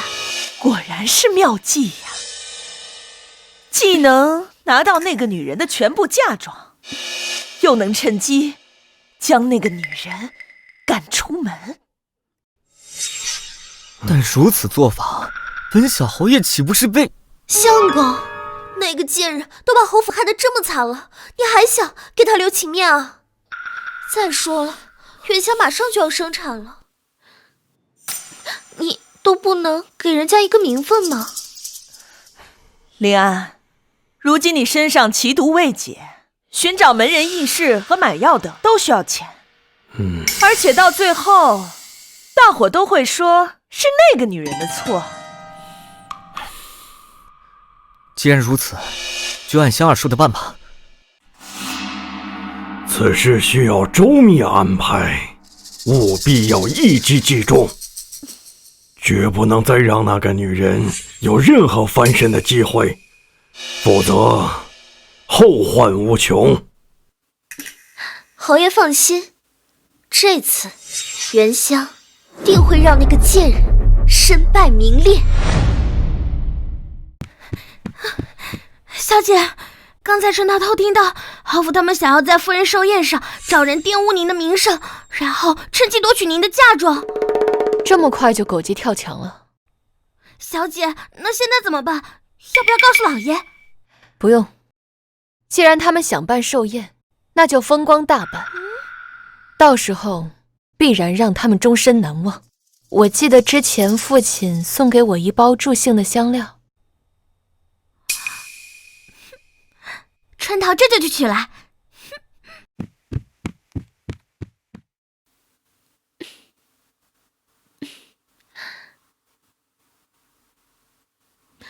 寿宴马上就要开始了，我让你找的那个乞丐如何了？表小姐放心，对方是城外最肮脏的流浪汉，奴婢给了他10两银子，到时会有人引少夫人去西厢别院，那乞丐就藏在里面。甚好，此事之后我会给你500两银子，再让夫人把你的卖身契还你。多谢表小姐。不，主母大人。是个机灵的，起来吧。哦，对了，之前我让你去联系福星客栈陈清风大师，有消息了吗？附近客栈的掌柜说，陈大师自从那日离开后，已经很多天都没有回去了。行，你先下去吧。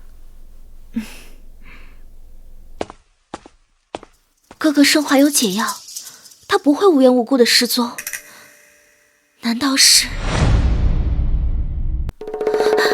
不行，我得亲自去找哥哥，赶紧拿到解药了。表小姐，夫人说晚宴马上开始了，让你过去。好，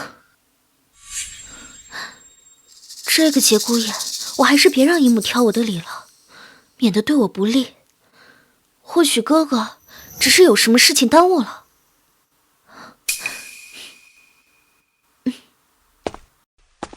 恭喜夫人！祝贺侯夫人、侯爷福如东海！恭喜侯爷夫人福如东海，寿比南山！多谢诸位，来，诸位快请坐。大皇子到。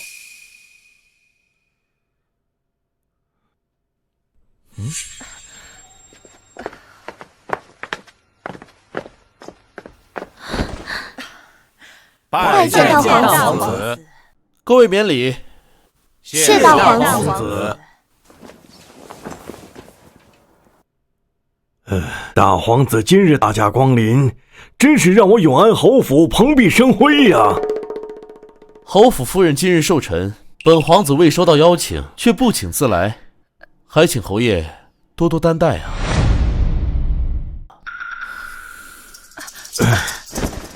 大皇子息怒呀，因为事务繁忙，今日乃是贱内的一个小小的寿辰，所以未敢惊动您大驾。谢大皇子。侯爷见外了，永安侯府刚刚捐献出众多产业，乃是国家和百姓们的恩人，加上今日是尊夫人寿辰，本皇子自然要来参加。这是本皇子的一点心意，还请笑纳。多谢大皇子。您请上座。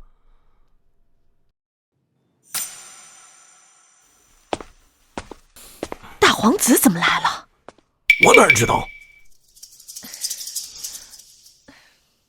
不过他来了也好，正好让他可以亲眼看见宋灵瑶那女人失节，到时候他们不会再忽悠那女人。上次捐献一事，永安侯府当属第一。父皇龙颜大悦，不多时定会对侯爷加官进爵。感恩陛下，感恩大皇子。算起来，这还是多亏了宋小姐。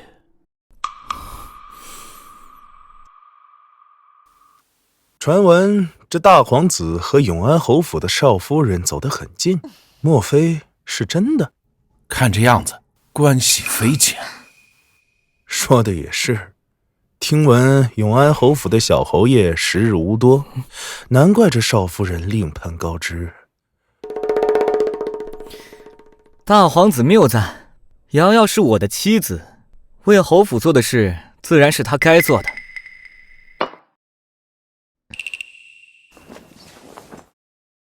夫君说的没错，大皇子能为百姓分忧，为陛下效劳，是臣妇分内之事，臣妇不敢邀功。宋小姐和小侯爷还真是夫妻同心呀。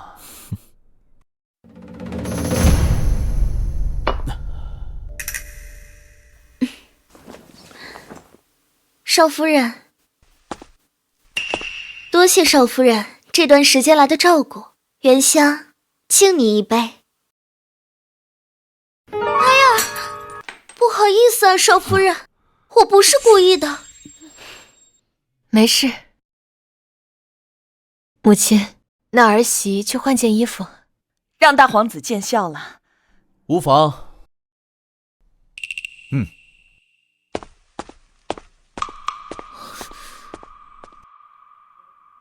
难道被大皇子发现了？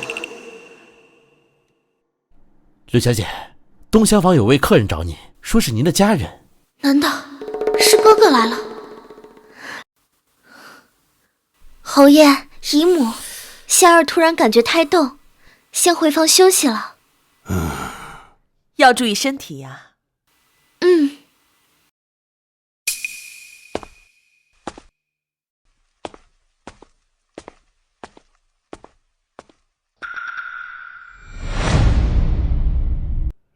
感谢大皇子前来，我敬您一口。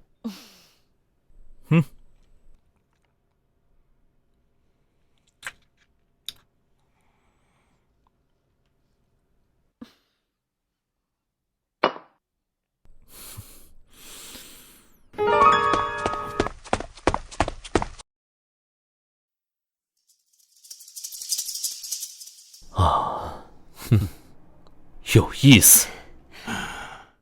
大皇子，这饭也吃得差不多了，不如让臣妇带领大皇子和诸位游览一下我永安侯府，也算是消消食。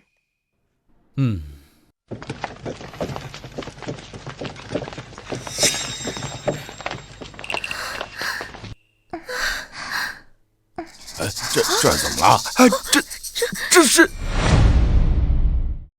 这是不会吧？这都多少年的老套路了。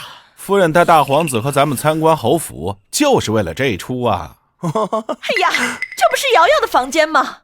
身为永安侯府的当家主母，怎么能在光天之下做出这种伤风败俗的事儿？宋灵瑶，居然敢在本小侯爷面前偷男人！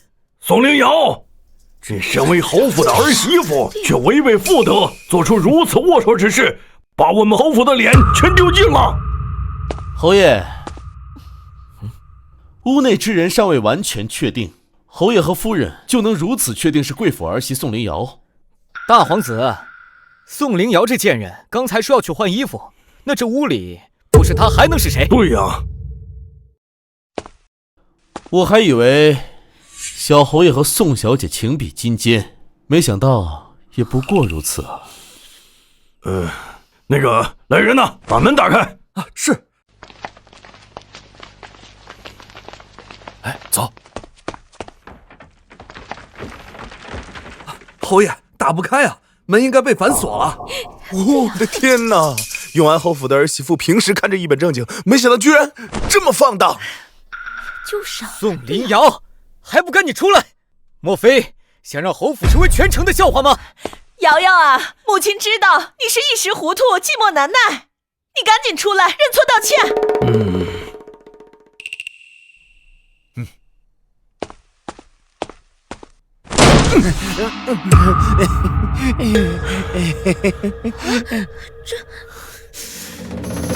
宋林瑶，你这个荡妇！你夫君为何如此辱骂为妻啊？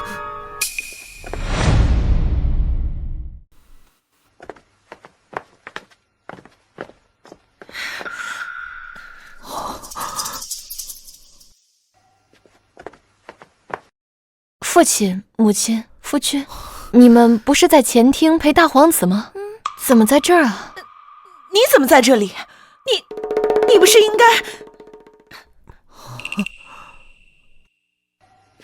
哥，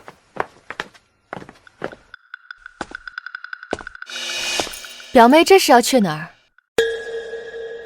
怎么是你？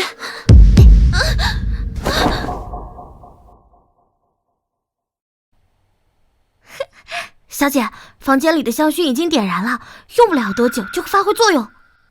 好，去把西厢房的乞丐搬过来。是。再把这包助兴的药给他服下。是。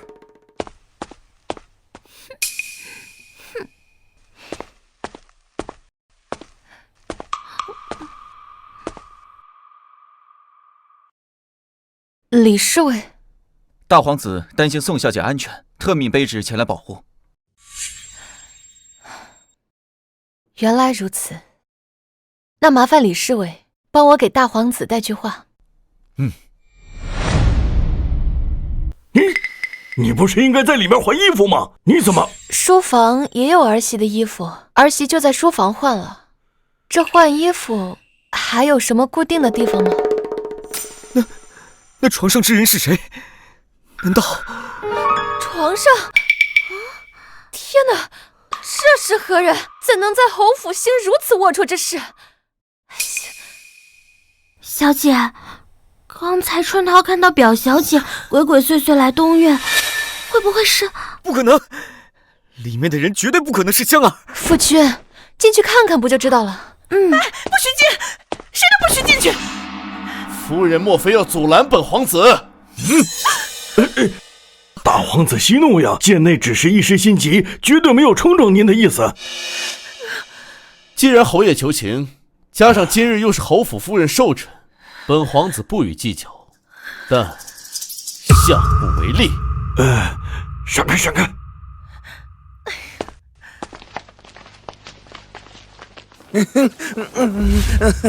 小美人，你真香啊！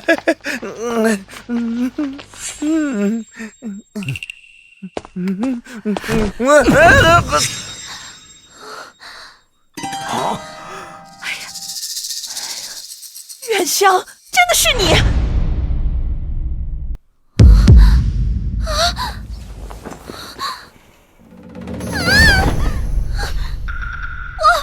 不是我，夫君，元香是被冤枉的，都是他，都是那个贱人，他陷害我。表妹莫要胡说，今日宴会开始时，我便一直陪在夫君身边，然后表妹不小心将酒洒到了我身上，我就去换衣服了。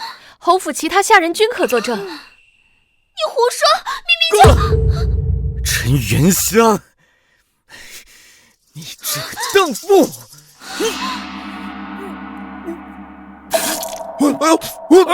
这是吐血了！哎呀，夫君伤势又发作了，快把他送回去休息啊！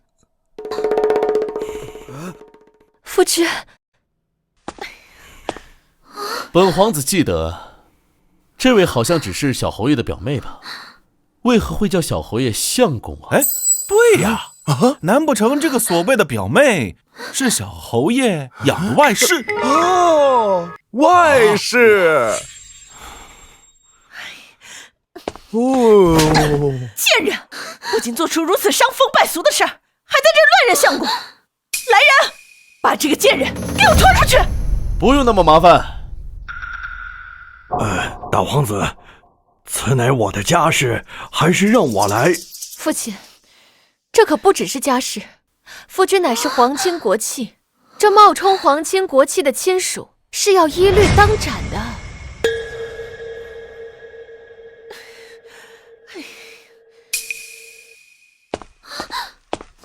别动我，放开！我怀的可是永安侯府的血脉，我怀的可是永安侯府的血脉。他说他肚子里居然是永安侯府的血脉，怪不得刚才叫沈灵安相公。对，这个贱人居然把这个秘密说出来了，真是一出好戏啊！今日本皇子前来，只是想参加一下侯府夫人寿宴，没想到竟看到如此一出好戏，让大皇子见笑了。家丑不可外扬，全自他。表妹，你说你怀的是永安侯府的血脉，据我所知，我与夫君成婚前夕，夫君曾向陛下许诺，说婚前洁身自好，婚后也绝不纳妾。若是早有外室，岂非欺君？我与夫君乃是陛下赐婚，若是休妻另娶，便是对陛下赐婚不满，到时恐怕也会惹得圣上龙颜大怒。父亲母亲，你们觉得呢？这我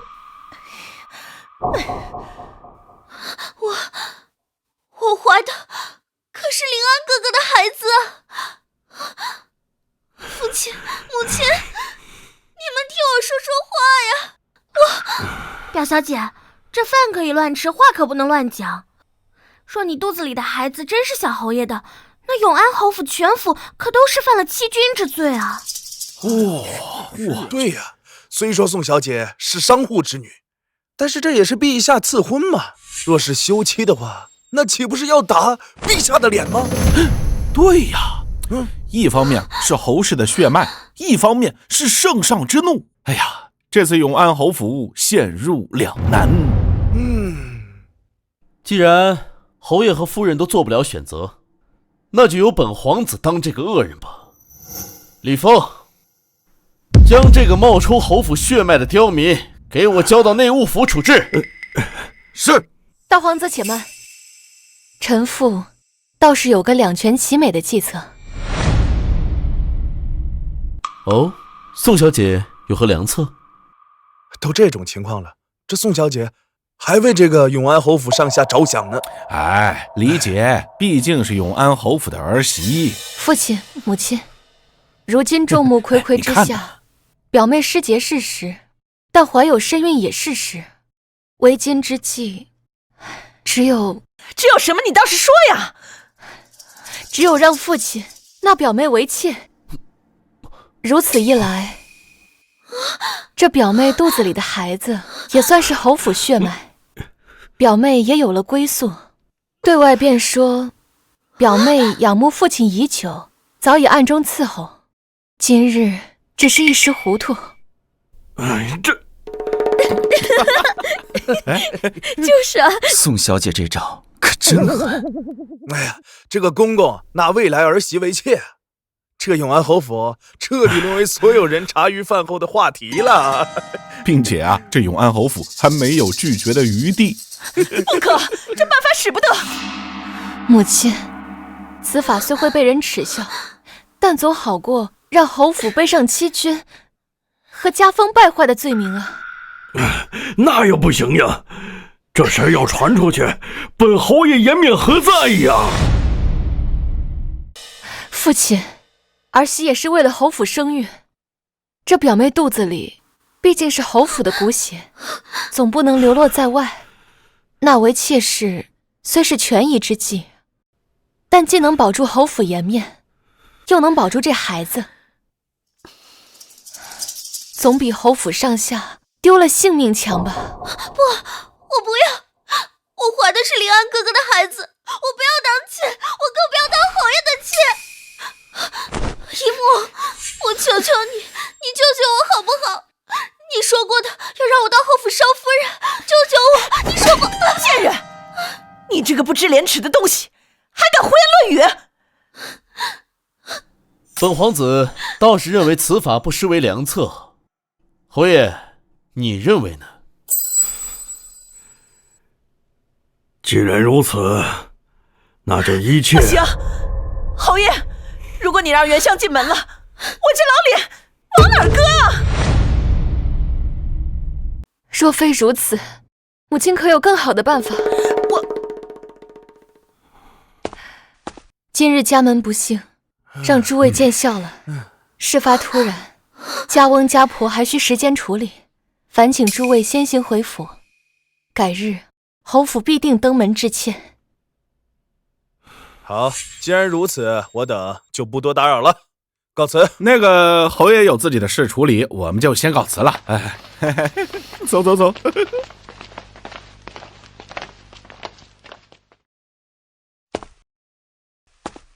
表妹今日受了惊吓，快把表妹扶回去休息吧。表妹可要注意身体和孩子，说不定过几日侯府就要办喜事呢。别碰我，放开我！我怀的可是我和林安的孩子，我可是未来侯府的主母。大皇子，今日侯府有诸多不便，还请大皇子见谅。那臣妇送大皇子回府。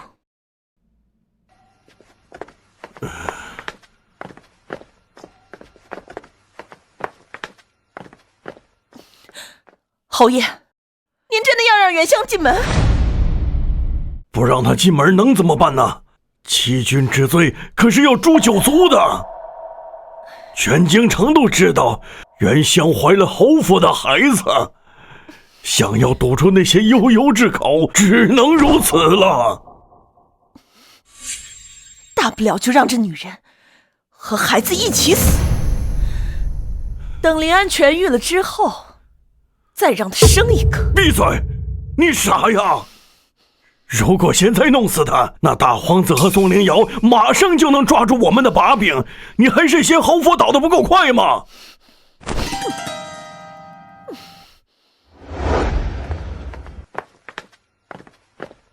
宋小姐说的好戏果然精彩，不知接下来宋小姐要如何做？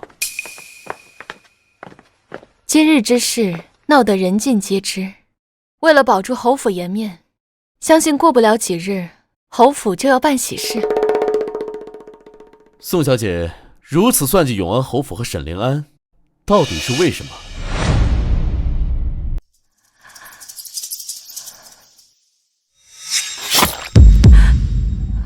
爹爹，娘亲，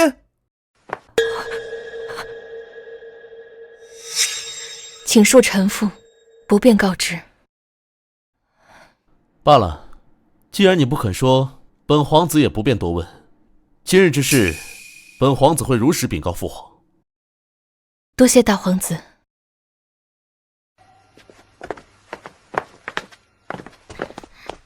小姐，你说陈元香真的会乖乖当侯爷的妾室吗？他联系不上陈清风，又怕侯府真的杀他灭口。除了抓住公共妾室这根救命稻草，他别无选择。这下子陈元香和永安侯府就要成为全府人的笑话了。对了，你回府一趟，让父亲把这个消息告诉陈清风，毕竟他现在也是陈元香唯一的娘家人。是。这么大的好消息，怎么能忘了夫君呢？未来媳妇儿变姨娘，相信他知道了，一定会很开心。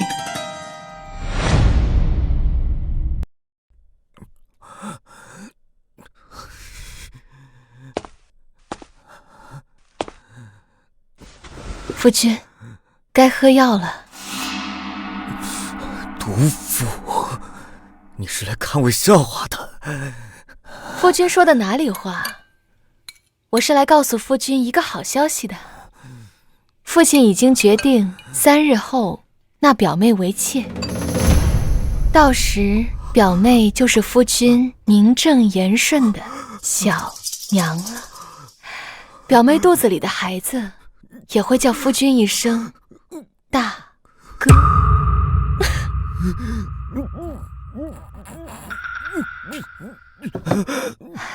夫君放心，我一定会好好操办这场婚礼，一定让表妹风风光光的进门。哦，对了，婚礼夫君想在哪里观礼啊？是让人把你抬到前厅亲眼看着，还是就在这屋里听窗外的锣鼓声？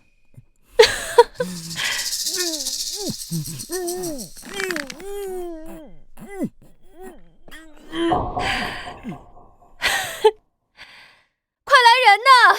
夫君又吐血晕倒了。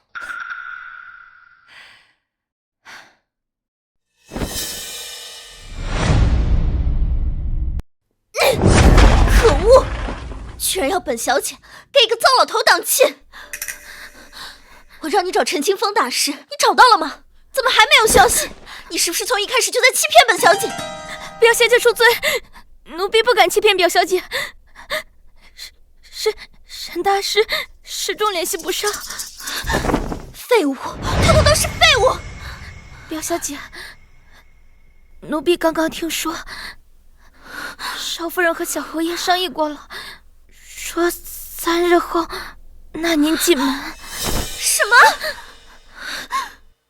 要是再找不到哥哥给相公解毒，别说相公的性命了，连我和孩子都要成为笑话了。不行，这时候只能靠我自己了。你站起来。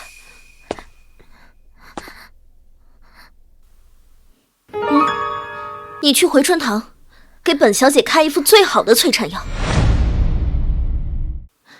你记住，此事不可以让任何人知道。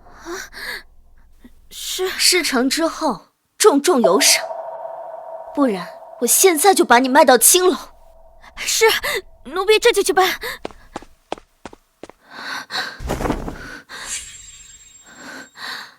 只要让孩子早点生下来，这件事就还有回转的余地。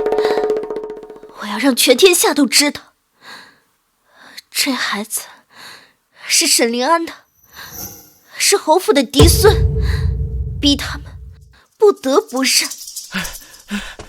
大小姐，不好了，小侯爷又吐血了！什么？走。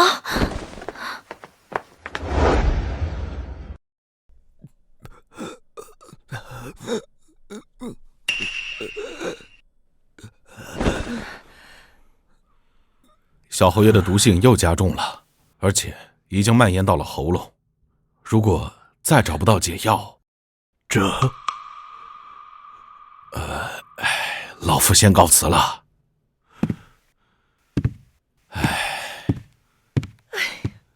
可是到现在都不知道临安中的是什么毒，若贸然施救的话，都这时候了，顾不上了。立刻贴出告示，谁能解了我儿的毒，赏黄金1万两。事到如今，看来不能再瞒下去了，不然相公真没命了。侯爷，其实父亲，儿媳听说喜气能够抵消一切邪气和病气，不如我们把这纳妾礼提前到明日，说不定此次侯府的喜气可以压制夫君体内的毒性呢。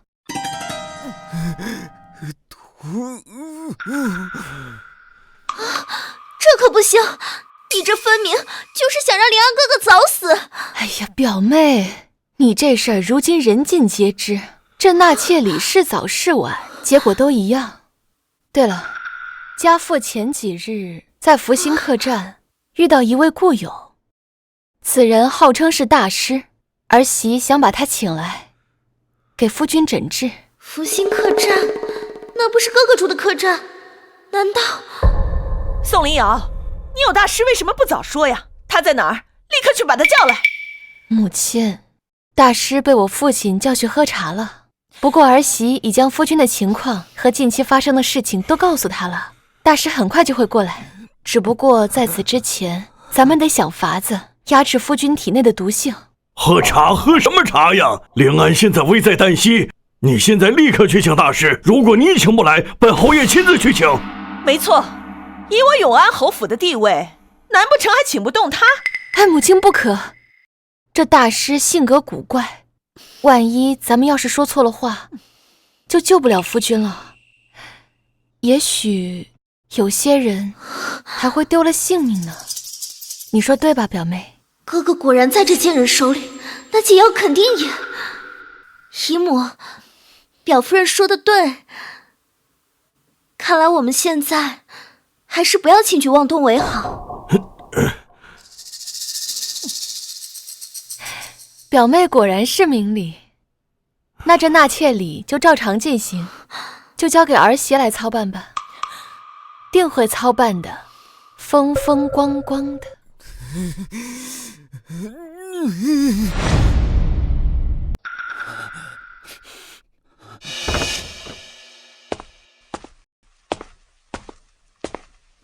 陈大师，别来无恙啊！宋某今日来，带来一好一坏两个消息。好消息是，令妹陈元香嫁给侯府，给王爷做妾室。从今往后，你可就是侯爷的大舅哥了，可喜可贺呀！怎么可能？我小妹怀着沈灵安的孩子，怎么可能会嫁给侯爷？昨日侯府夫人寿辰，令妹却与乞丐胡来，情急之下说出了腹中那是侯府的血脉。奈何我那女婿在婚前答应过陛下要洁身自好，想必是侯府害怕欺君之罪，才出此下策。此外，还有一个坏消息，老夫在回春堂的朋友跟我说，侯府丫鬟去回春堂买了一贴催生药。这位好友给老夫说，这个催生药虽可助人催生，但也可以让服用者难产身亡。若老夫记得没错，侯府如今只有令妹有孕在身呐。老匹夫，放老子出去！我要出去找元香。陈大师，省省吧，侯府正在办喜事，老夫怎么可能让你出去捣乱呢？为什么？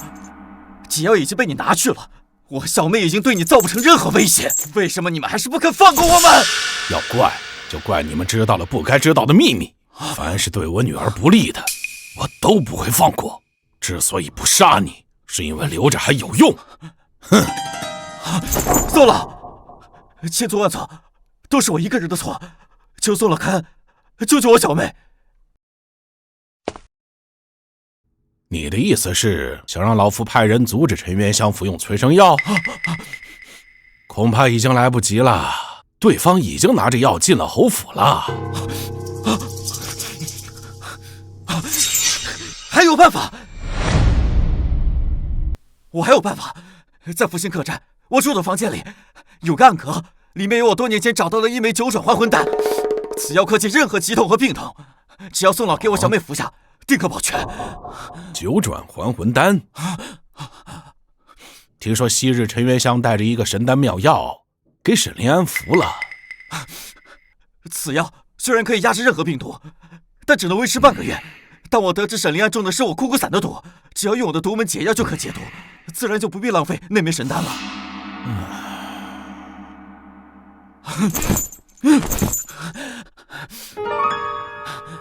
此事过后，我定会带着小妹远走高飞，绝对不会再出现在令千金面前。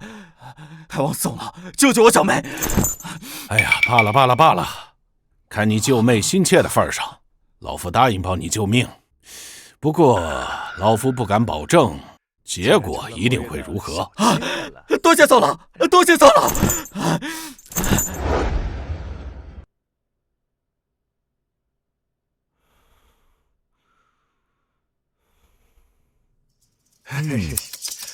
听说了陈元香实际上是沈灵安的外甥，没想到竟然成了侯爷的小妾了。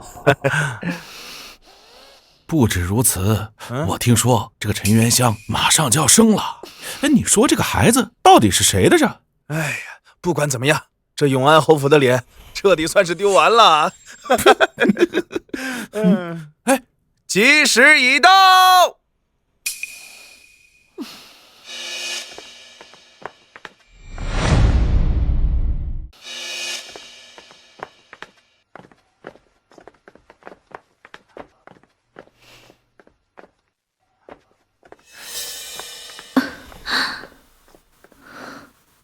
请新郎新娘拜天地。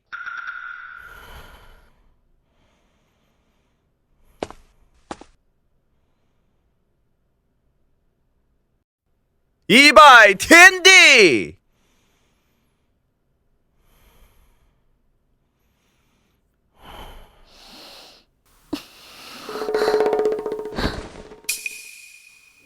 看来是催产要发作了。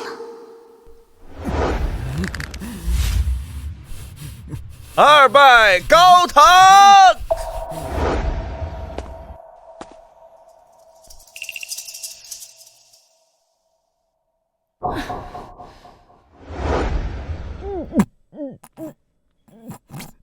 夫妻对拜。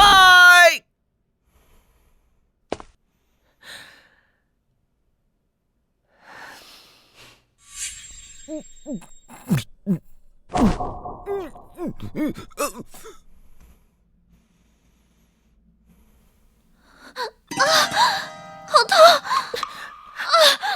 肚子好痛！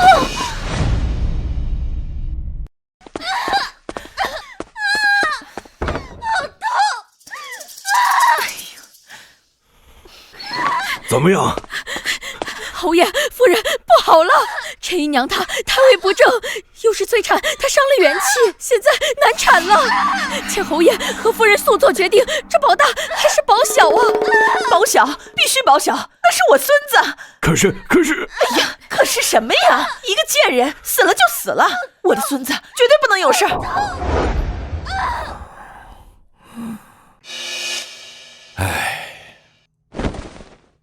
小侯爷急火攻心，毒素已侵入心脉，脉搏时有时无，老夫也无力回天。大夫辛苦，请先去歇息吧。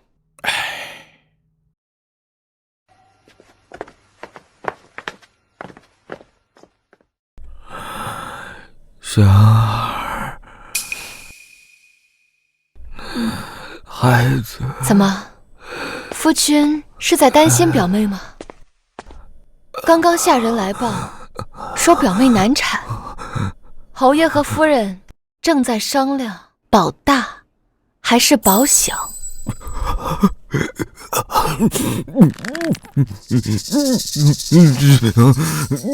我的儿子，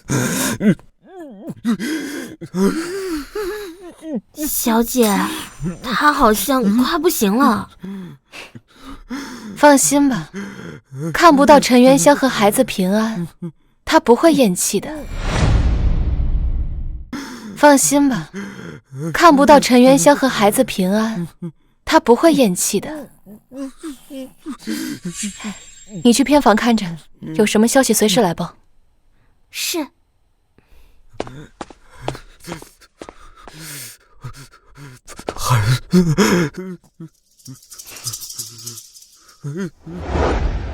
侯爷夫人，快点做决定吧！啊，哎呀，听我的，保小，保小，保小啊！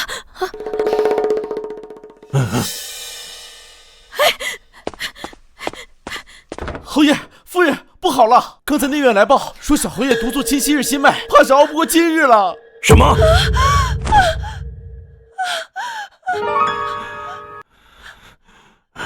侯爷夫人，宋员外来了，说是还带了一颗9转还魂丹。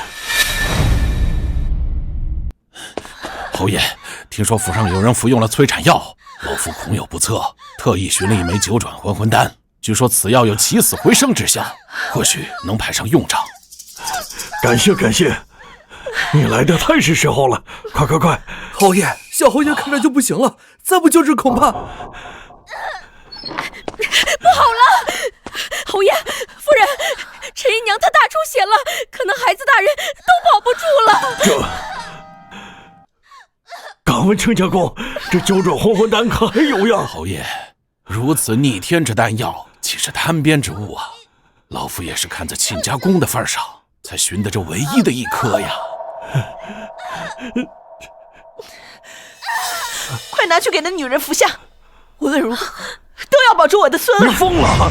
令安可是我们的亲生儿子，你拿着救他的药去救这个没出生的孩子。孩子是男是女？以我多年接生的经验来看，肯定是个男孩。侯爷，大夫都说令安没救了，这神丹未必有效啊。可这女人，哪怕只要多出一口气，或许都能坚持到把孩子生下来。这是救我们孙儿的唯一机会啊！可是令安他，灵儿哪怕救回来，也是终身瘫痪。可孙子是我们新的希望啊！哎呀，侯爷你就别再犹豫了，再犹豫我们的孙子就要憋死了。侯爷不能再犹豫了。如果灵安知道，肯定也会选择救孩子，那是他的亲骨肉啊。孩儿，爹对不住你了。快将神丹给陈姨娘服下，务必保住孩子！快去，快！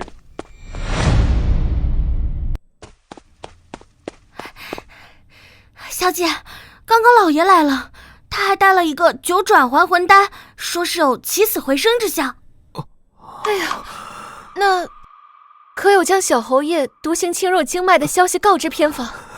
说过了，本来侯爷是要救小侯爷的，但这时候陈元香大出血，很有可能一尸两命。侯爷跟夫人商议过后，就决定把丹药给陈元香了。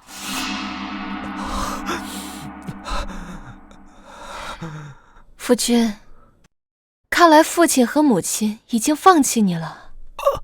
应该说，在他们心中，一个瘫痪的儿子，哪里有孙子重要啊？夫君也不必激动。其实自你中枯骨散之后，就注定会有今天。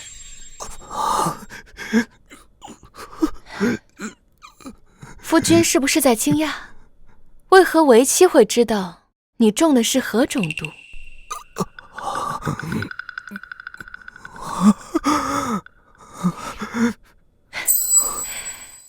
看来夫君已经猜到了。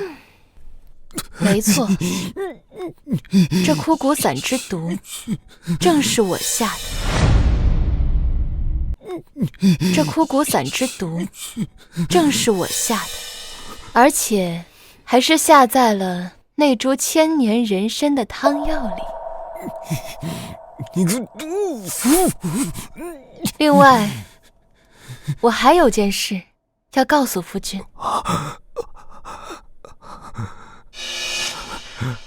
这正是你们侯府上下苦苦搜寻的枯骨散解药。其实它一直在为妻这儿，只是我不想给你们。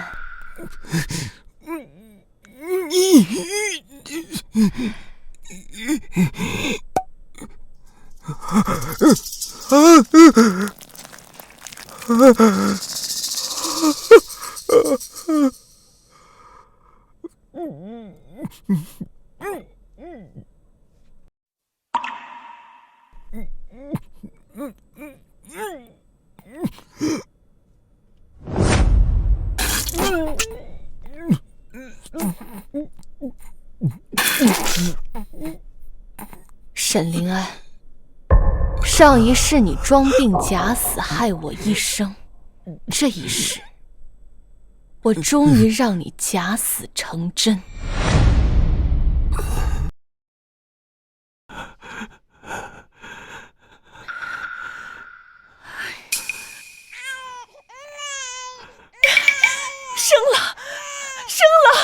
生了！恭喜侯爷和夫人喜得。如今府里上下都知道，这陈元香是侯爷的妾室，那这孩子应该是您的儿子啊，还是孙子啊？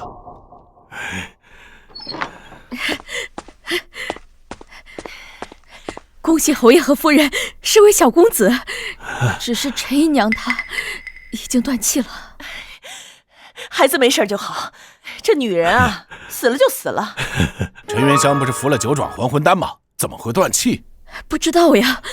陈姨娘服下丹药后没有任何改观，随后就血崩不止，生下孩子后就香消玉殒了。莫非这九转还魂丹是假的？不应该呀！不好了，侯爷夫人，刚才那份来报说小侯爷他毒发身亡了。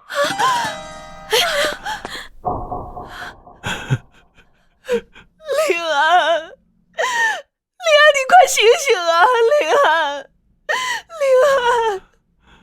父亲，母亲，夫君已经走了。节哀。你是怎么照顾灵安的？居然让她中毒身亡！夫人，这也不能怪小姐啊。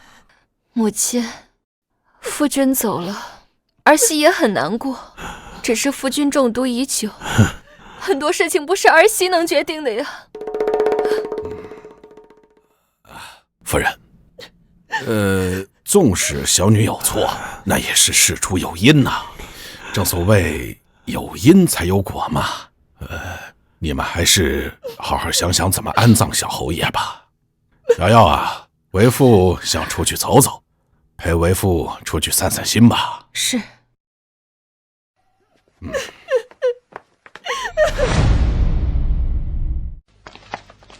瑶瑶，如今大仇已报，今后有何打算？沈灵安虽死，但无论如何，女儿都还是永安侯府的媳妇儿和主母。既然你这样决定了，我就会尊重你。什么时候累了，随时回家。多谢父亲。不过父亲，那神药你是从何而来？女儿从不知道你还有这种神药。哦，那是陈清风给的。但现在为父怀疑，那压根儿就是个假药。老爷，你是说陈清风骗了你？倒也不会，毕竟是他拜托我来救他妹妹，唯一的解释就是他压根儿也不知道那是个假药。不过无论真假，瑶瑶，你就不怪父亲拿着他去救你的仇人。女儿知道父亲这么做一定是有父亲的道理。其实那一刻为父也想到了你，因为无论何时，如果你遇到了危险，为父也希望你能有人或者是这样的药来救你。谢谢父亲。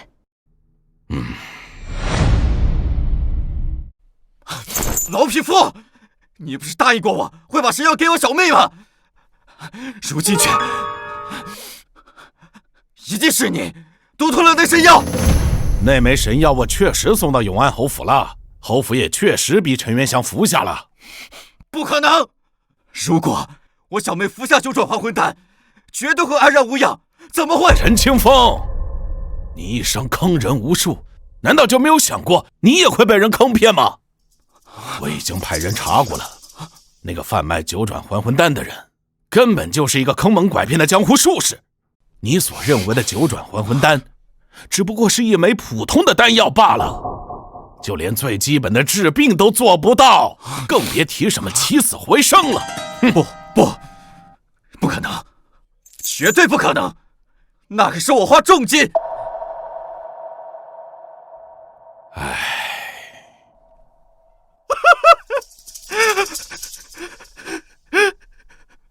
报应！我陈清风骗了别人一辈子，却让别人用一颗假药骗走我妹妹的性命，这是报应！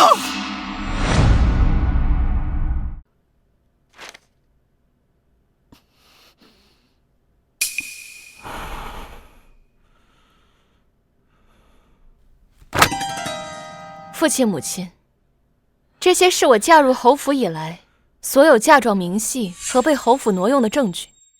如今侯府名声已毁，这些产业儿媳要收回。公子，虽然灵安已经死了，但你还是我侯府的儿媳妇，这些产业你凭什么说收回就收回？就是，难不成你还要抢走我孙子？李侍卫，侯爷、夫人，经查，永安侯府多年亏空，多赖宋小姐嫁妆填补。大皇子有令，请侯府限期归还，否则将以律法论处。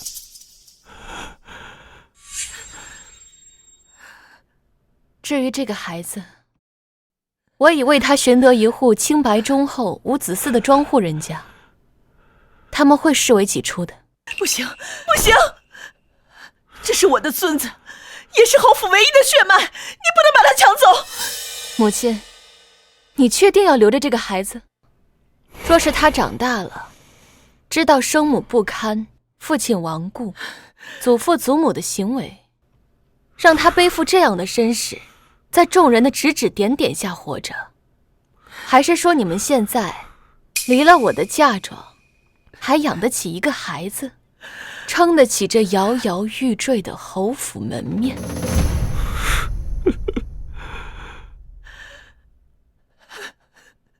罢了，你带走吧。我不求别的，我只求你能给他找一条好的生路。前世你骗我害我，此事你亦因父母之过，未出世便卷入纷争，如今你也是个全新的生命，希望这一世你能去过你平凡但干净的一生，永远不要再和永安侯府有任何瓜葛。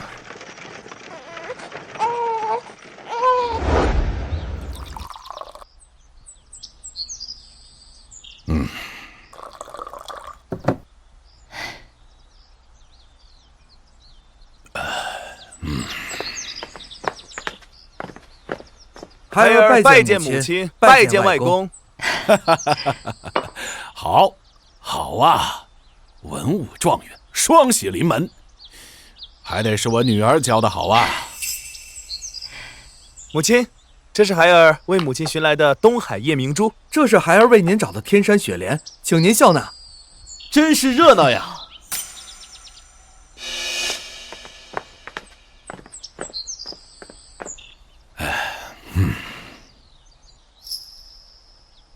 莹莹，朕不是说过吗？在朕面前，不必行礼。陛下，您每年都在这永安侯府过节，还真是乐此不疲呀。今天是新春佳节，小兔崽子们，一块儿去放鞭炮吧。李侍卫，一起去吧。好。